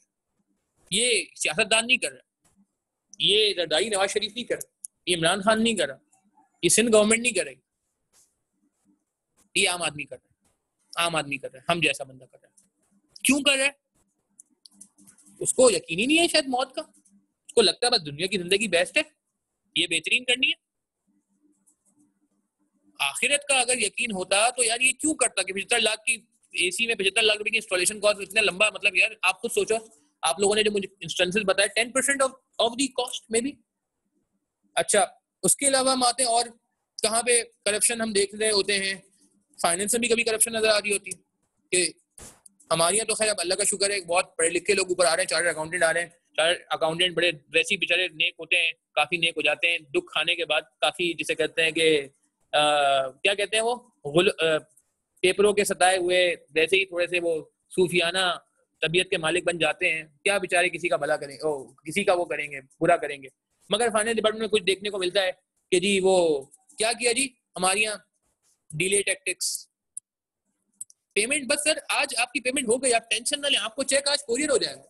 वो बंदा कह रहा है भाई मैंने अपने एम्प्लॉय को सैलरी देनी है, आप मुझे पेमेंट कर दें, आपको गुड्स भेज दिए, 2 महीने हो गए गुड्स दिए हुए, यार आप पेमेंट नहीं कर रहे हो। बोला नहीं नहीं बस वो चेक साइनिंग में था, अभी बस आपको जो अब ये नहीं पता यार उस बंदे की रोजी रोटी आप पे लगी हुई, उस बंदे का सबसे बड़ा कस्टमर आप हो। आप क्या कर रहे हो कि आपने कहा नहीं यार वो थोड़ा कैश फ्लो अच्छा हो जाए, थोड़ा सा कैश फ्लो मुनासिब हो जाए, थोड़ी शाबाशी मिल जाएगी, ठीक है ना, आपने क्या किया उसको डिले कर दिया। अच्छा ये थोड़ा हल्का बता रहा हूँ, भारी वाले भी है, ठीक है ना, डिले पेमेंट, ये जो लोग ऑडिट पे जाएंगे उनको नजर आएगा यार ये डिले टैक्टिक्स बहुत होते हैं, हम लोग ही करते हैं, फाइनेंस के लोग ही करते हैं कि चलो यार थोड़ा कैश फ्लो बच जाए, इसको 2 महीने बाद, इसको 2 हफ्ते बाद पैसे दे देंगे, इसको 1 हफ्ते बाद पैसे दे देंगे, ठीक है। खैर उसके अलावा क्या जी कुछ ऑर्गेनाइजेशंस अनफॉर्चुनेटली हमारे यहाँ तो नहीं, गवर्नमेंट दारों में फाइनेंस में लोग क्या करते हैं, वो कहते हैं जी आपका चेक बन गया, वो आप कुछ हमें चाय पानी दें तो आपका चेक रिलीज हो जाएगा। सुना है आपने? कि कुछ चाय पानी करा दें। अब वो चाय पानी किसे कहते हैं? चाय, अच्छा चाय पानी आप दे दें उसको, चाय बना दें ले आए उसके लिए और पानी का गिलास दे दें तो नाराज हो जाएगा, बोलेगा ये क्या चाय पानी लिया? बोले भाई आपने चाय पानी मांगा था, ये ले चाय पानी। तो बोलेगा भाई ये चाय पानी नहीं है, स्पीड बनी, बिल्कुल सही का निशान है, ठीक है जी, अल्लाह माफ करे। कह रहे हैं कि जी हमारी ऑर्गेनाइजेशन में भी ऐसा है। हमारी ऑर्गेनाइजेशन कौन सी ऑर्गेनाइजेशन है आपकी? ध्यान, नाम नहीं लीजिएगा बुरी बात होगी, मगर वैसे बता रहा हूँ ये होता है, हमारे यहाँ भी होता है। तो अगेन ये क्या है यार, मतलब किसी से झूठ बोलना, किसी से आपने मतलब जैसे कहते हैं रिश्वत लेना, ब्राइबरी, करप्शन, अगेन ये क्यों हो रही है? ये क्यों हो रही है? ये इसलिए हो रही है ना कि यार हम ये नहीं सोच रहे कि यार हमने अल्लाह ताला को जवाब देना है, कब्र के सवालों का जवाब देना है, आखिरत में नामा अमाल जब पेश होगा तो तोले जाएंगे अच्छे और बुरे अमाल। हमें इसका यकीन ही नहीं, हमने कहा यार बस सही है जो दुनिया में होता है 60 साल में वो। अगेन मतलब हम किससे इंस्पायर है? मसला क्या है हमारा? सबसे बड़ा मसला पता है क्या है? हम इंस्पायर हैं गैरों से। क्यों यार? उनकी जिंदगी 60 साल बाद खत्म हो जाएगी, आप उनसे कैसे इंस्पायर हो सकते हो यार? अब बात समझ रहे हैं क्यों? मतलब हमारा लाइफस्टाइल, हमारा क्या कहते हैं रहन सहन, हम सब सारे इंस्पायर हैं कहां से जी? बाहर से, वेस्ट से। भाई वेस्ट का तो सारा का सारा यही है, ठीक है, तो आप उसको कैसे फॉलो, क्यों फॉलो करते हो? नहीं नहीं नहीं नहीं, हमारा तो जैसे भी बात हुई कि यार 60 साल नहीं, हम तो यार 1000 साल 5000 साल की बातें करें, 50,000 साल की बातें करें, हमेशा हमेशा की बातें करें। तो ये एक इंडिविजुअल को क्या बेनिफिट होगा? वो झूठ से बच जाएगा, ठीक है, वो हराम से बच जाएगा, वो गीबत से बच जाएगा। गीबत लोग बहुत आजकल बड़ा लोगों का फेवरेट मशगला रह गया, एक तो गीबत और वो आजकल अल्लाह माफ करे मेम्स कल्चर। यार यहाँ दुनिया कभी भी खत्म हो जाए मगर हम मीम्स बनाने से बात नहीं आते। आपको पता है कौम हुआ करती थी जो हंसी मजाक करती थी, जब अल्लाह ताला का अजाब आता था उस पर भी अजाब से पहले बड़े लोग डराते थे, वो कहते थे नहीं जी कुछ नहीं होता यार, देखा जाएगा। भाई क्या हो गया, कैसी बातें कर रहे हो? तो ये अनफॉर्चुनेटली हमारा भी हाल है। हम अनफॉर्चुनेटली आजकल एक जिसे कहते हैं ना कि आजमाइश में, ये वायरस एक आजमाइश है ना यार, ये वायरस एक आजमाइश है जो अल्लाह की तरफ से ही आई है, अल्लाह ताला ही इसको खत्म करेंगे, अल्लाह ताला ही इसको खत्म करेंगे ना, ठीक है। मगर हम क्या है कि इसमें भी मजाक मस्ती हमें सूझी हुई है और हम मीम्स वगैरह और ये सब चीजें करते रहते हैं। तो कहने का मतलब है कि यार अगर हम ये सोच लें कि भाई थोड़ा अमाल पे फोकस करते हैं, दुनिया का कुछ भरोसा नहीं, और दुनिया तो बड़ी सस्ती है यार, जन्नत। वो कहा ना, फरिश्ते ने कहा कि आधा एक दिन में तुम अगर राजी कर लेते तो बात खत्म थी तुम्हारी। तो इंडिविजुअल बात, पेटी कैश में फेक वाउचर्स, बिल्कुल सही का ताजवान का कमेंट पड़ा। अनफॉर्चुनेटली ऐसा होता है जी, देखें ऑडिट में हमने, अल्लाह माफ करे, हाथ से लिखा हुआ वाउचर यार। अरे पूछो क्या किया, बोला ये हो गया ना खर्चा। यार हर चीज का थोड़ी आपको बताया जाता है। तो ये चीजें ऐसी हैं जो यार मतलब अनफॉर्चुनेटली हमारे माशरे में होती है, और काफी अकाउंट्स के लोग भी अनफॉर्चुनेटली कभी कभार। अच्छा, ये बातें आपसे इसलिए कर रहा हूँ क्योंकि भाई बैकएंड में कहीं ना कहीं जब आप लोग बैठोगे, इंशाल्लाह आप लोग सीएफओ बनोगे, चार्टर्ड अकाउंटेंट बन के बड़ी बड़ी ऑर्गेनाइजेशन में जाओगे, तो यार ये बातें आपने देखनी है ना, रोकना है, बुराई से रोकना भी देखी। अच्छा खैर, तो इंडिविजुअल लेवल पे क्या फायदा हुआ, झूठ से बच गए, हराम से बच गए, गीबत से बच गए। तो यार इससे मुझे बताओ, सिर्फ आपकी आखिरत थोड़ी सवर रही है। अगर आप झूठ बोलना छोड़ दो, अगर आप हराम खाना छोड़ दो, अगर आप गीबत करना छोड़ दो, अगर आप लोगों को तंग करना छोड़ दो, तो यार क्या आपकी इमेज अच्छी नहीं होगी? क्या लोग आपको प्यार नहीं करेंगे? क्या लोग आपकी बात नहीं सुनेंगे? क्या आप लोगों की नजर में रिलायबल नहीं होंगे? क्या लोग आप पे ट्रस्ट नहीं करेंगे? क्या आप ज़हनी सुकून नहीं फील करेंगे? तो यार मतलब क्यों क्यों क्यों फिर क्यों फायदा नहीं है यार? बिल्कुल फायदा है भाई। आप मैं अपनी एग्जांपल लेता हूँ, फिर मैं आपको बताता हूँ कि मुझे क्या फायदा होता है। देखिए जी, मैं मिसाल के तौर पे पढ़ाता हूँ, तो मुझे अपनी मौत याद है, मुझे पता है कि यार मुझे मरना है, अल्लाह ताला को जवाब देना है। तो अगर मैंने किसी के साथ नाइंसाफी कर ली, तो मैं क्या जवाब दूंगा? अल्लाह ताला को क्या जवाब दूंगा?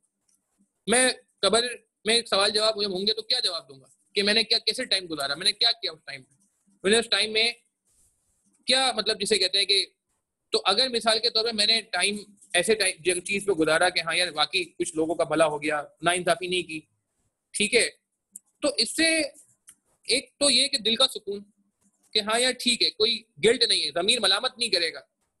और दूसरा ये कि यार इससे क्या मेरी टीचिंग अच्छी नहीं होगी?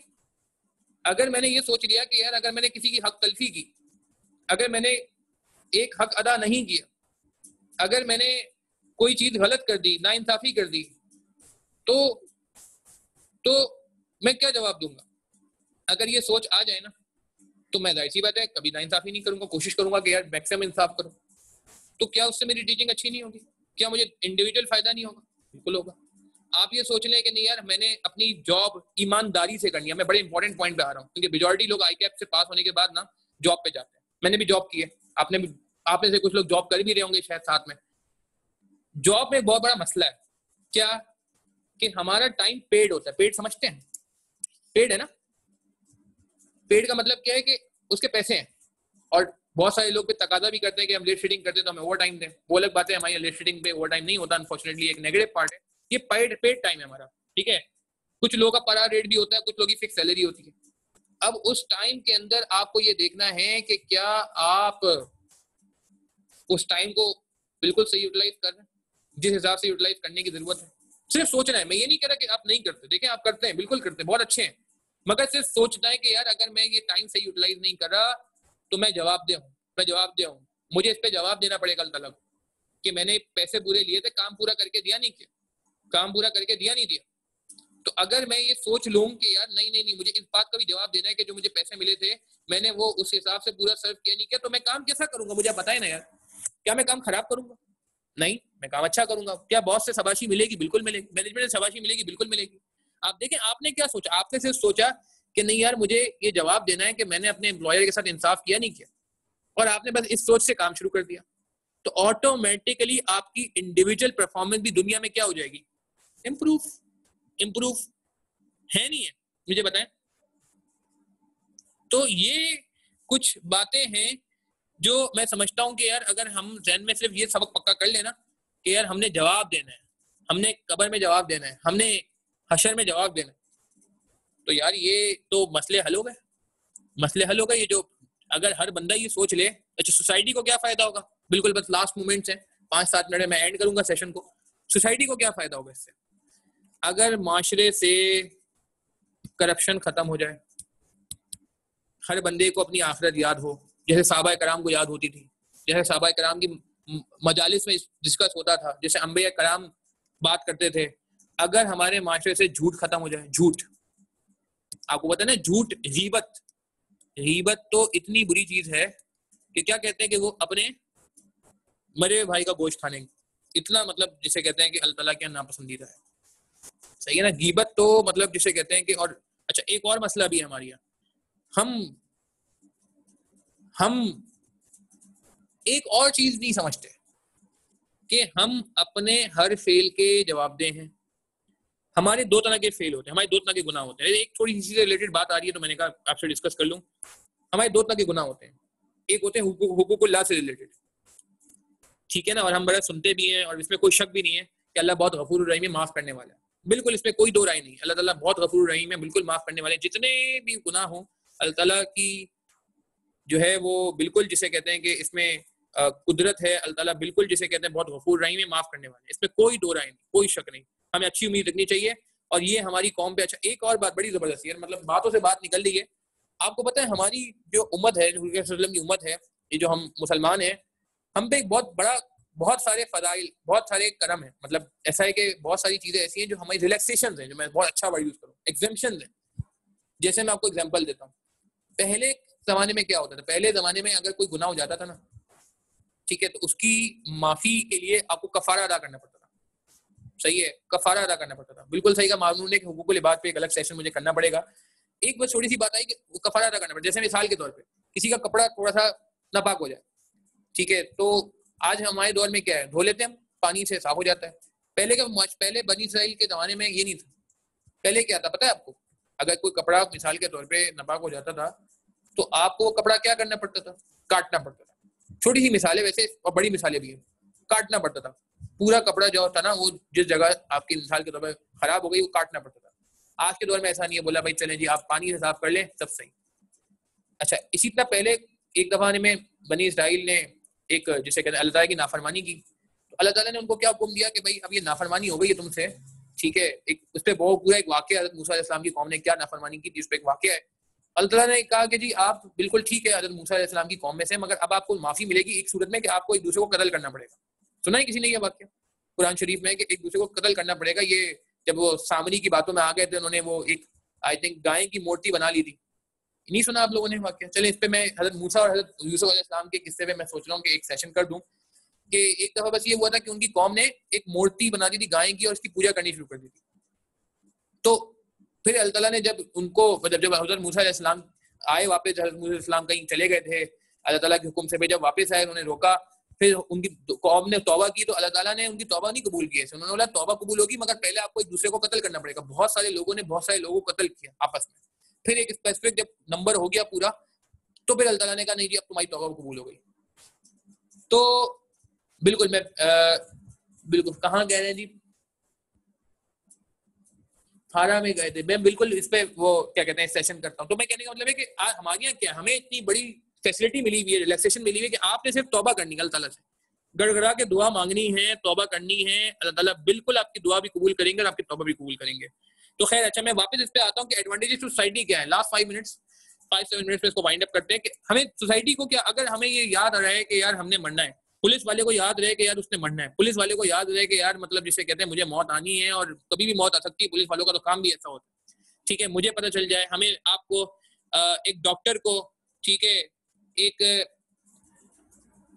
आम आदमी को, एक मतलब किरियाना की दुकान वाले से लेके एक वजीर आजम तक जितने भी लोग हैं, पॉलिटिशियंस भी आ गए इसमें। मैं पॉलिटिशियंस को ये नहीं कि मैं फेवर करूं, पॉलिटिशियंस भी आ गए कि पॉलिटिशियन को भी अगर ध्यान में आ जाए कि यार मतलब ये मैं मिनिस्टर हूं यहाँ पे और मुझे कल अल्लाह को जवाब देना है, मैं रेलवे का मिनिस्टर हूँ, मैं मिसाल के तौर पर फाइनेंस का मिनिस्टर हूँ, तो यार मतलब फिर वो करप्शन तो नहीं होगी ना, फिर ये झूठ जो होता है झूठ तो नहीं होगा मुआशरे से, ग़ीबत खत्म हो जाएगी, हराम खत्म हो जाएगा, तो सोसाइटी कैसी हो जाएगी मुझे बताएं, सोसाइटी कैसी हो जाएगी यार, अच्छी हो जाएगी नहीं हो जाएगी।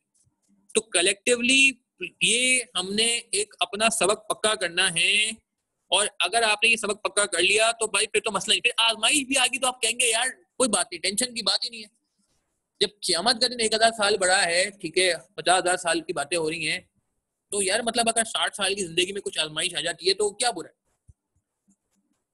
तो ये आई थिंक सबर वाज एक अगेन पिछले सेशन से कनेक्टेड कि हम कहते हैं सबर नहीं आता, सबर तो भाई अगर आप ये सोच लेंगे तो भी सबर आ जाएगा कि अगर आप ये सोच रहे हैं कि यार ये तो वैसी जिंदगी जो है, और मैंने जैसे पहले बात की थी कि हमने जाना क्या है वापस, ये मकसद, हमारा ऑब्जेक्टिव, जहां से आए हमने वहीं जाना है। देखिए इंसान को अल्लाह ताला ने, इंसान की जो जगह है वो जन्नत, दुनिया नहीं है। देखो दुनिया के लिए इंसान को नहीं बनाया अल्लाह ताला ने यार। देखिए ये बात समझिएगा, ये यकीन नहीं है। मसला ये ना कि क्यों ये हमारे गैदरिंग्स, हमारे सेशन, हमारा सोशल मीडिया, हम सब की जो भी डिस्कशन है वो यहाँ पे आके रुक जाते हैं। मैंने कहा ना यहाँ रुक जाती है, आगे नजर ही नहीं आता। ये धुंधला है, धुंधला है, धुंधला है। पता है इस्लामियत की किताबें पढ़ा था, इस्लामियत की किताबें लोगों ने पढ़ाया था, कंपलसरी था। चीटिंग भी नहीं करते इस्लामियत में हम, इसीलिए कहते नहीं यार ये तो गलत हो जाएगा। बीकॉम के पेपर में अभी बच्चों के पेपर थे सीए वालों के, मैंने कहा यार क्या करोगे, बोला वो हम वहाँ कुछ ना कुछ सेटिंग हो जाती है।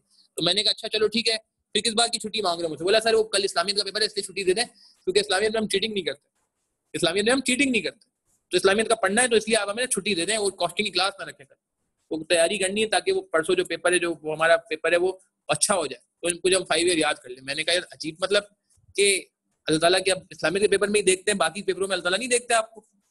तो कहने का मतलब है कि हमारा जो है ना, मतलब जिसे कहते हैं बड़ा धुंधला है ये सबक, ये बड़ा गर्द आलूद है, ये रंग आलूद है, इसको हमें थोड़ा सा पक्का करने की जरूरत है। और यहाँ रुकना नहीं है, ये नहीं है ये कि यार दीवार बना के हम क्या यार बस खत्म। देखिए ये हमारे, ये समझने की जरूरत है, हम इंस्पायर जिन लोगों से हो रहे हैं, ठीक है, उनके लिए यही चीज है नंबर 1, यहीं पे वही वो कहते हैं जी नंबर 1 सिटी बन जाए, सुपर पावर बन जाए। नहीं, हमारे लिए तो भाई ये है कि यार इसके बाद इसको फलांग के आगे जाए, और ये तो बहुत आगे की चीज है, ना खत्म होने वाली बात है फिर तो ये सबक जितना पक्का होगा उतना हमारे लिए काम करना आसान है, उतना हमारे लिए टेंशनें भी खत्म हो जाएंगी। ये जो रेस में लगे हुए हैं, ये रेस भी, यही नहीं कहना कोशिश ना करें, कोशिश करनी है। देखें रिस्क की कोशिश करनी है, इस पे हदीसें भी कि आपने तलाश करना है रिस्क जो अल्लाह ताला ने आपके लिए रखा हुआ है, रिस्क ठीक है, फिक्स्ड है, मगर कोशिश करनी है। मगर मगर मगर मगर ये नहीं है कि आपने दिल नहीं लगाना। जैसे कहा ना वो बकरी का जो बच्चा था, जो हदीस में आया कि बकरी का मुर्दा बच्चा, वैसी अल्लाह ताला के नजदीक इस दुनिया की अहमियत है, वैसी वैसी। तो cutting long story short, and में बस मैं यही कहूंगा कि मुझ समेत अल्लाह ताला, फिर मैं दुआ करके सेशन को एंड करते हैं कि हमें मौत का यकीन अता फरमाए, आमीन अल्लाह ताला। और हमें बस एक जिसे कहते हैं ना कि इस बात की फिक्र किस बात की, नहीं, देखें यहाँ तक की फिक्र नहीं, यहाँ तक की फिक्र नहीं, पहली स्टेज की फिक्र नहीं। पहली स्टेज तो छोटी सी है, अब तो मैं और छोटी बनाऊंगा, ये इतनी सी है पहली स्टेज। दूसरी स्टेज कब्र तक की थोड़ी मान लें, और तीसरी स्टेज तो ना खत्म होने वाली, बाहर पता नहीं कहां तक जा रही है, इनफाइनाइट। तो ये कि यार यहाँ से परेशान, टेंशन नहीं लेनी है, ठीक है ना। और ये जो मैंने पिछले सेशन में बात की थी कि यार आपको यही कभी महसूस नहीं होना चाहिए आपकी दुआएं कबूल नहीं हो रही, दुआ कबूल होती है। आप जो मांगते हैं अल्लाह के पास जा रहा है, अल्लाह दिलों के हाल जानने वाला है, ठीक है ना। कुरान शरीफ आप सुने जो मस्जिदों में तिलावत हो रहा होता है, वैसे तो मायने समझने चाहिए हमें, मैं भी कोशिश करता हूँ, आप भी कोशिश करें, मगर पॉइंट ये है कि यार मतलब कि दुआ मांगने की चीज है, ईमान मांगने की चीज है, तकवा मांगने की चीज है, और दुआ कबूल होगी, बिल्कुल कबूल होगी। हाँ ठीक है, दुनिया में तो परेशानी आएगी, आजमाइश आएगी। मैंने कहा ना कि दुनिया की उससे जान छूटी, या लोगों की उससे जान छूटी, या उसकी लोगों से जान छूटी, ये था ना एक अभी जो टॉपिक थोड़ी देर पहले डिस्कस हुआ। तो इन बातों को ध्यान में रखने की जरूरत है।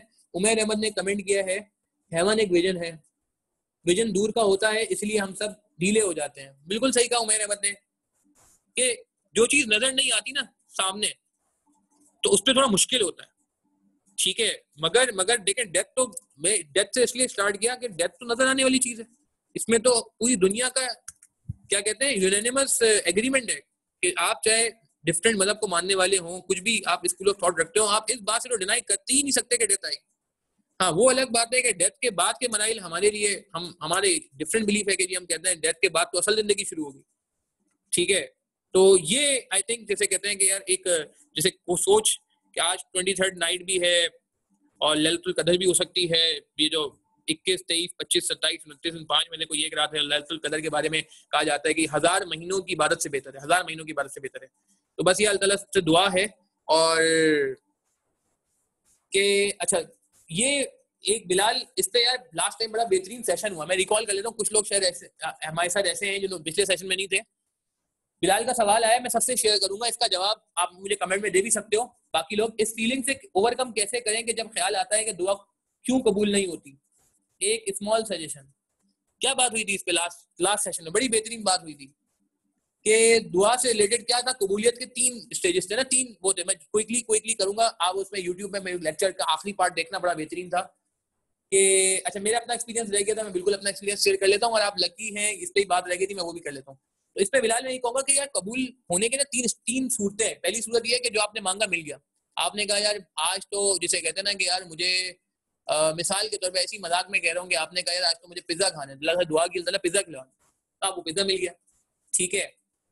तो मिसाल के तौर पे ये दुआ कबूल हो गई। आपने कहा यार पाकिस्तान मैच जीत जाए, मैंने ऐसी मजाक में पिछली बार एग्जांपल दी थी, पाकिस्तान मैच जीत गया, चैंपियंस ट्रॉफी जीत गया, ये दुआ कबूल हो गई। एक तो ये दुआ की शक्ल ना कि आपने मांगा और कबूल हो गया।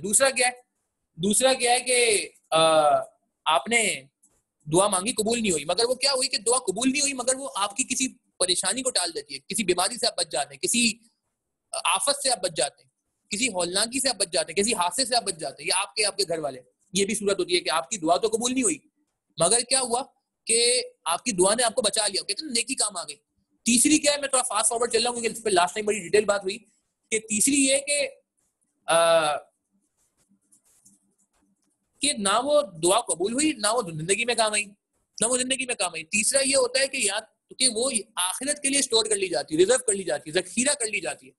और अल्लाह ताला, मैंने कहा था कि यार इसमें मतलब इससे ज्यादा क्या मोटिवेटिंग होगा, ये मैंने लास्ट सेशन में भी कहा था कि इससे ज्यादा क्या मोटिवेटिंग होगा कि अल्लाह ताला क़यामत के दिन बंदे को बुलाएंगे, पूरी लिस्ट बनाएंगे बिलाल कि तुमने इस टाइम पे फला फला वक्त में फला फला दुआ मांगी थी, ये लो लिस्ट बनी हुई है, इस लिस्ट में से ये दुआ कबूल हो गई थी, इस पर टिक लग जाएगा, ये दुआ कबूल नहीं हुई थी वो हाईलाइट हो जाएगी, तुमने फला दुआ मांगी ये कबूल हो गई, फला दुआ मांगी ये कबूल नहीं हुई, फला भी कबूल नहीं हुई, फला भी कबूल नहीं हुई, फला कबूल हो गई। पूरी एक ट्रैक, पूरा एक लॉग, वो क्या कहते हैं ऑडिट ट्रेल होती है, जैसे एक दुआ का पूरा ट्रेल आएगा आपके सामने। उसके बाद क्या होगा कि जो दुआ कबूल नहीं हुई होगी उस पर अल्लाह आपको आखिरत में रिवॉर्ड कर देंगे बुला के। और आप फिर इंसान क्या कहेगा, बिल्कुल सही कहा मेरे अली ने, इंसान कहेगा काश मेरी कोई दुआ कबूल ही नहीं होती। तो अगर आपकी दुआ कबूल नहीं हो रही बिलाल किसी वजह से भी, ठीक है, आपको लग रहा है कोई नेगेटिव फीलिंग नहीं आ रही, हाँ कब दुआ कब कबूल नहीं होती, ये मैंने ये भी बताया था।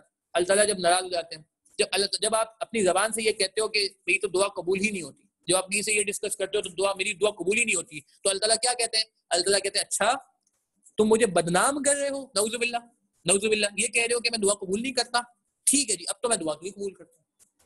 तो ये आई थिंक जिसे कहते हैं यकीन के साथ, एक पॉजिटिविटी के साथ दुआ मांगनी है, बिल्कुल मांगनी है। इस पे तो अल्लाह ताला ने कुरान शरीफ में कहा है कि दुआ मांगो मैं तुम्हारी दुआ कबूल करूंगा। यार ये तो मतलब जिसे कहते हैं अल्लाह ताला ने कहा रोजा कबूल नहीं करूंगा, ये कहीं गारंटी नहीं कि रोजा रखोगे तो फौरन कबूल हो जाएगा, या सॉरी ये कबूल किया जाएगा कभी, वो तो हम एक डाउट में है, ठीक है। मगर यस दुआ के बारे में तो कोई शक व शुबात जो है वो हमें नहीं होना चाहिए, बिल्कुल वक्ती। और मैंने एक बात ये लास्ट क्लास में भी कही थी, लास्ट सेशन में भी कही थी, और आज भी थोड़ी बात आई कि 40 साल का अरसा लगा था हज़रत मूसा की दुआ कबूल होने में, जब वो फिरौन से निजात की उन्होंने दुआ मांगी थी। तो हम 40 दिन 40 घंटे भी सबर नहीं होता हमसे, अनफॉर्चुनेटली मुझ समेत। अच्छा ये मैं और भी क्लियर कर दूं, दुआ लेट, अगर ताजवाल का सवाल है, अगर दुआ लेट कबूल हो तो उसका रिवॉर्ड मिलेगा, या दुआ लेट कबूल होगी तो जो आपको परेशानी आई, आजमाइश आई, तो कहते हैं ना कि मुसलमान को अगर कांटा भी चुभता है तो अल्लाह ताला उस पर अजर देता है। सुना है ना आपने कि हदीस है, नबी सल्लल्लाहु अलैहि वसल्लम फरमाते हैं कि अगर कोई कांटा भी चुभा आपको तो उस पर आपको अजर मिलता है। तो अगर ताजवार उस दुआ की कबूल की देरी में आपको मिसाल के तौर पे कोई आजमाइश थी, किसी मुराइल से गुजरना पड़ा, तो बिल्कुल उसका भी आपको अजर मिलेगा, उसका भी आपको सवाब मिलेगा, अल्लाह ताला की जात से उम्मीद है। यार ये बहुत बड़ा कमेंट लिखा हुआ है शहजाद अमीन ने। अच्छा एक तो बिलाल, तो बात खत्म हुई, कुछ नेगेटिविटी खत्म हुई कि अगर खुदा न खास्ता आपको ये फीलिंग आ रही है कि दुआ कबूल नहीं हो रही, नहीं, अल्लाह ताला दिलों के हाल जानता है, बहुत करीब है, अल्लाह ताला का वादा है, इतनी सारी बातें हैं, बिल्कुल पॉजिटिव रहना है, कोई टेंशन की बात नहीं, बिल्कुल पॉजिटिव रहना है, ठीक है। ये वक्ती, और मैंने अभी आज का सेशन तो बड़ा कनेक्टेड है पिछले से, कि आज तो एक और बात हो गई कि अगर दुनिया में कबूल नहीं होती, दुनिया तो वैसी 60 साल की, तो वहां की तो जिंदगी वैसी बहुत बड़ी, तो चलो बेस्ट हो गया वहां कबूल हो जाए, वहां बेनिफिट मिल जाए, बेहतरीन हो जाए। अच्छा ये आउट ऑफ द टॉपिक क्या सवाल आया है शहजाद अमीन का कि अकीदत तौहीद और आखिरत पे जरूर सेशन करें। यार ये बिल्कुल, ये अकीदत तौहीद तो इतना बेहतरीन टॉपिक है यार, मैं क्या बताऊं, अगला सेशन तौहीद पे होगा इंशाल्लाह। मैं एक काम करता हूँ, डन कर देता हूँ तौहीद पे। बिल्कुल सही शहजाद अमीन, आपने बिल्कुल सही कहा कि यार ये असल कुरान शरीफ में सबसे ज्यादा टॉपिक कौन सा है, तौहीद, और सबसे हल्का हमारा टॉपिक जो है ना वो तौहीद। खैर बिल्कुल जी बिलाल, आपकी दुआएं हमारे साथ हैं बिलाल। बिल्कुल अल्लाह आपको जल्द आपकी हाजत पूरी करे और आपको जल्द आपके घर वालों से मिलाएं। जल्द आप जो है वो अपने घर वालों के साथ हों, जल्द अज जल्द, जितना जल्द से जल्द हो सकता है आपके लिए आफियत वाला मामला हो। आमीन सुम्मा आमीन। अच्छा जी, चले जी, मेरे ख्याल से आई थिंक काफी बात हो गई। अब हम जरा इसको कंक्लूड करने पे चलते हैं। मेरे ख्याल से काफी आप लोगों का टाइम ले लिया मैंने, और थोड़ी सी दुआ कर लेते हैं और फिर बस इस सेशन को एंड करते हैं। अच्छा, मेरी अपनी स्टोरी से रिलेटेड मेरी लास्ट क्लास में कुछ बात नहीं हुई थी, मैं थोड़ी सी ब्रीफ बात करता हूँ, ज्यादा डिटेल बात नहीं करूंगा। दुआ से रिलेटेड मैं एक बात करूंगा कि थोड़ी सी डीमोटिवेशन 2013 में मेरे साथ भी ऐसा हुआ था भाई, मेरे साथ भी ऐसा हुआ था। ये जो लास्ट क्लास के 2 पॉइंट रह गए थे, मैं उस पर कुछ बात करता हूँ। 2013 में मेरे साथ भी ऐसा हुआ था कि भाई मेरे भी पेपर नहीं निकले थे। 2013 में मेरा लैप्स आया था। हालांकि मैंने आपको बताया था कि मैंने शायद नहीं बताया, तो आपको बताया था अल्हम्दुलिल्लाह 2005 से मैंने टीचिंग करनी शुरू की और 2005 से लेके अल्हम्दुलिल्लाह आज तक मैं टीचिंग कर रहा हूँ। तो बीच में रास्ते में 2005 से लेके 2006 में मैंने ओ लेवल्स का पेपर दिया पहली बार जिंदगी में। 2008 में मैंने 2005 में मैंने ओ लेवल्स का पेपर दिया जिंदगी में पहली बार। 2006 में मैंने ओ लेवल्स कंप्लीट किया। 2008 में मैंने ए लेवल्स कंप्लीट किया। 2010 में मैंने एसीसीए कंप्लीट किया, ठीक है। और 2012 में आके मैंने सीए की पहली अटेम्प्ट दी, मॉड्यूल ए की। इस पूरे अरसे में आज तक जिंदगी में कभी ऐसा नहीं हुआ था मेरे साथ कि मैं कभी फेल हुआ हूँ। मैं कभी फेल हुआ हूँ इस पूरे अरसे में, कभी फेल नहीं हुआ, ठीक है। अल्हम्दुलिल्लाह टीचिंग भी की, साथ साथ स्टूडेंट को भी पास कराया, खुद भी पास हुए, अल्हम्दुलिल्लाह बड़ा बेहतरीन रहा। 2013 में आके 2012 में क्या हुआ, 2012 में आके ऐसा हुआ कि मैंने 4 पेपर दिए, 2 पास हुए, 2 फेल हुए। बहुत गुस्सा आया, बहुत फ्रस्ट्रेशन हुई, बहुत शोक मनाया मैंने। पूरा हफ्ता बहुत खराब गया मेरा, क्लाइंट भी बड़ी बेदली से गया मैं, और फर्म वाले भी कहने लगे क्या हो गया। मैंने कहा भाई ये हो गया, क्योंकि मैं जिंदगी में कभी फेल नहीं हुआ था। 2012 में आके पहली बार ऐसा हुआ कि मैंने 4 पेपर दिए मॉड्यूल ई के, ठीक है, और मैं 2 में फेल हो गया। अच्छा, 2 कौन से फेल हुआ? लॉ और आईटी, जो मैंने, सच्ची बात है कि इसी में पढ़े नहीं थे और मैं इसी वाले स्टाइल से पढ़ा था और मैंने ये फेल करके मैं बहुत गुस्सा आया। मतलब जिसे कहते हैं ना कि इतना कि मैं बता नहीं सकता आपको, क्योंकि जिंदगी में कभी यार, और मैं तो वो बंदा कि अल्हम्दुलिल्लाह 2009 में मैंने पाकिस्तान वाइड पोजीशन भी ली थी F7 में। तो एक बंदे की पोजीशन भी हो, फिर मैं अगर थोड़ा सा अगेन, मतलब मैं इसे बढ़ाई नहीं, सिर्फ बैकग्राउंड बता रहा हूँ कि 2007 में अल्हम्दुलिल्लाह मेरे अकाउंट्स में ए लेवल्स में 99 मार्क्स थे अकाउंटिंग में 100 में से। तो अब मैं इस ट्रैक रिकॉर्ड के साथ चल रहा था, इतने मतलब हाई लेवल पे चल रहा था, तो मुझे ये हुआ कि यार मैं फेल कैसे हो सकता हूँ, कैसे कैसे ये क्या हो गया, मतलब मैं तो नहीं मानता। तो बहुत फ्रस्ट्रेशन हुई, नेगेटिविटी हुई। फिर 2013 में क्या हुआ, जो असल चीज बताने की, 2013 में मैंने फिर क्या किया कि जब वापस ये 2 पेपर दिए, क्योंकि उस वक्त मॉड्यूल सिस्टम होता था, you can't give more papers ना, आपको वो पहले क्लियर करने पड़ते थे। 4 में से पहले 3 निकालो तो आप आगे बढ़ो। तो 2 पेपर जब मैंने दिए मजीद, ये आईटी और लॉ वापस से ना, तो यार 2 के 2 फेल हो गए, कंप्लीट लैप्स। अब आप सोचो, अगर मैं 2012 में इतना परेशान था, मतलब 2 पेपर पास करने की खुशी नहीं थी मुझे, उल्टा मुझे 2 पेपर जो है मेरे फेल हुए तो उसका गम था। यहाँ में अलग 2 वर्सेस 2 था, +2 एंड -2, सही है ना, +2 एंड -2, 2 पास हुए थे एफएफआर अल्हम्दुलिल्लाह फर्दर टाइम में। हालांकि एफएफआर पास करने का मुझे पता चला कि ये मुश्किल तरीन पेपर होता है, one of the difficult paper होता है। और बीएम, जो बीएम बीएस ओबीबीसी से मिलता जुलता है। फिर 2013 में क्या हुआ मेरे साथ, 2013 में मैंने 2 दिए, दोनों के दोनों रुक गए। अब मेरे साथ क्या हुआ, देन मैंने तो सोचा यार ये अब सीए मेरे बस की चीज ही नहीं है, यहाँ पे ना अपनी फील्ड चेंज करो और बस अब यहाँ पे आ जाओ टीचिंग में, और टीचिंग करो सुकून से, ओ लेवल को, ए लेवल को, जो मैं करता था, साथ साथ भी करता था, मैं इवन फर्म के साथ भी टीचिंग करता था, और एसीसीए को। और फिर मैंने वो टारगेट किया हुआ था कि वो जो एप्टीट्यूड टेस्ट होता है आईबीए का, उसकी मैथ्स वगैरह भी पढ़ाने का टारगेट किया था, पढ़ाई भी थी मैंने आगे जाके एग्जाम जमाने में। तो मैंने कहा बस यार ये करियर छोड़ो, यहाँ पे करियर शिफ्ट करना है, यहाँ पे मैं तो नहीं करता यार, मतलब फ्रस्ट्रेट, डीमोटिवेट, डीमोरलाइज, क्योंकि यार कभी जिंदगी में फेलियर नहीं देखा मैंने, और 2013 में इतना खतरनाक फेलियर देखा। और फिर फर्म के हालात, और फर्म आपको पता है फर्म भी टफ होती है, और फिर आप पेपर नहीं निकल लेते तो फर्म में भी आपकी इंपॉर्टेंस गिर जाती है, ठीक है ना। तो मैंने कहा यार छोड़ देते हैं, ठीक है ना। बहुत टाइम तक मैंने फिर घर वालों से मशवरा किया, घर वालों ने कहा नहीं छोड़ना नहीं चाहिए, इतना टाइम आगे लगा दिया, बचपन से एम था तुम्हारा सीए करने का, तुमने इसी से भी इसीलिए किया था कि तुम सीए में एग्जामिनेशन क्लेम करो और सीए कंप्लीट करो, तुम मतलब क्यों, तो सही है टीचिंग करना बुरी बात नहीं है, तो तुम टीचिंग तो बाद में भी कर सकते हो, साथ में भी कर सकते हो, क्या मसला है।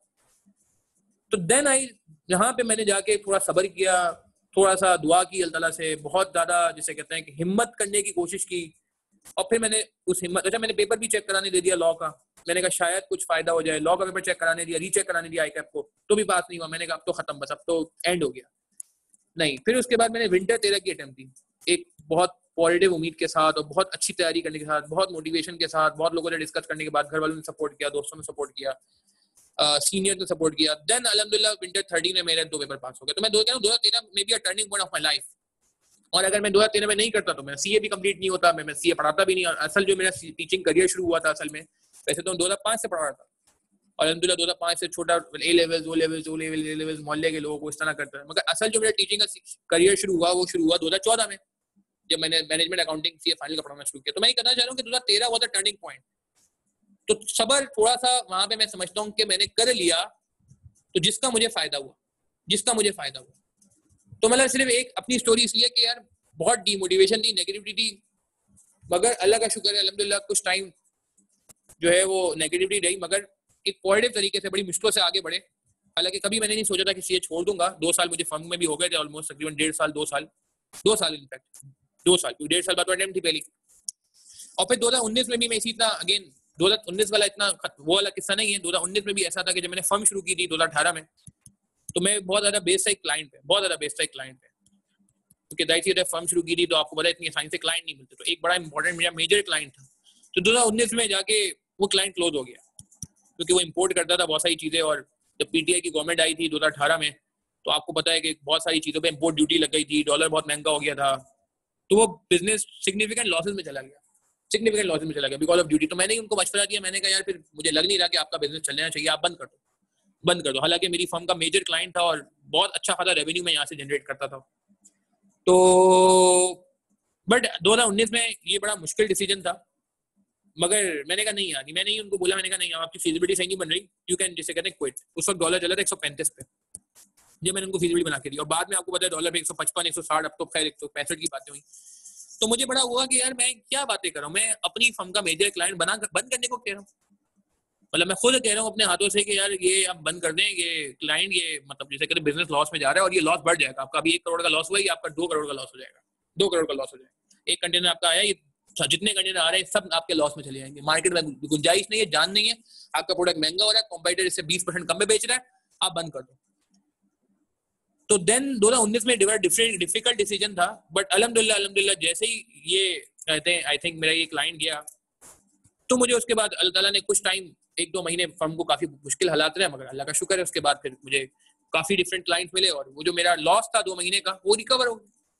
तो कहने का मतलब है कि यार ये जो टेम्पररी आजमाइशें आती है ना, आप उनसे प्लीज दिल बर्दाश्त ना हो। और हर चीज में कोई खैर छुपी होती है, कोई खैर छुपी होती है, कोई खैर छुपी होती है, ठीक है ना, जो पिछले सेशन से रिलेटेड बात थी। और कभी भी आपको लगे ना यार कि आप नेगेटिव सोच रहे हैं, फिर दुआ करके फिर एंड करते हैं। बस पिछले सेशन से ये 2 बातें रह गई थी, मैंने कहा दोनों बातें कर दूं, थोड़ी मैं अपनी बात कर ली थी। मैंने कब क्वालिफाई किया सीए, मैंने क्वालिफाई किया विंटर 14 में, winter 14 was my qualifying exam अल्हम्दुलिल्लाह। खैर अच्छा, एक चीज बस और कि यार कभी आपको लगे ना डीमोटिवेटेड है आप, ठीक है, अब ये बड़ी इंपॉर्टेंट बात है, मैं थोड़ा हार्श हो जाऊंगा यहाँ पे इस बात पे, ठीक है, थोड़ा सा, ठीक है, मगर यार ये बात मुझे करनी पड़ेगी, थोड़ा सा मैं हार्श हो जाऊंगा, फिर दुआ करके सेशन एंड करते हैं। कभी आपको लगे ना डीमोटिवेटेड है, ठीक है, अब आप ये कन्वर्सेशन सुनिएगा जो मैं आपसे कर रहा हूँ अभी। एक बंदा को एक ऑफर दी, सही है ना, एक ऑफर दी, एक बंदे को एक ऑफर दी गई, एक ऑफर दी गई, बंदा बहुत डिमोटिवेटेड है, उसको एक ऑफर दी गई। ऑफर ये दी गई कि आपको 1 करोड़ रुपए मिलते हैं, आपको हम 1 करोड़ रुपए देते हैं, आप अपने हाथ दे दें, दोनों हाथ। क्या वो बंदा ऑफर कबूल करे? एक बंदे के दोनों हाथ सलामत हैं अल्हम्दुलिल्लाह, और उसको कोई ऑफर दे रहा है कि यार 1 करोड़ रुपए लो और ये दोनों हाथ जो है ना अपने आप हमें दे दो। समझाने के लिए कह रहा हूँ, बताएं क्या क्या ये ऑफर एक्सेप्ट करेगा वो बंदा? कभी भी नहीं करेगा, सही है ना। अच्छा चलो उसको थोड़ा ऑफर में हल्की थोड़ी कम ही करते, थोड़ी नरमी करते, थोड़ी नरमी बढ़ते।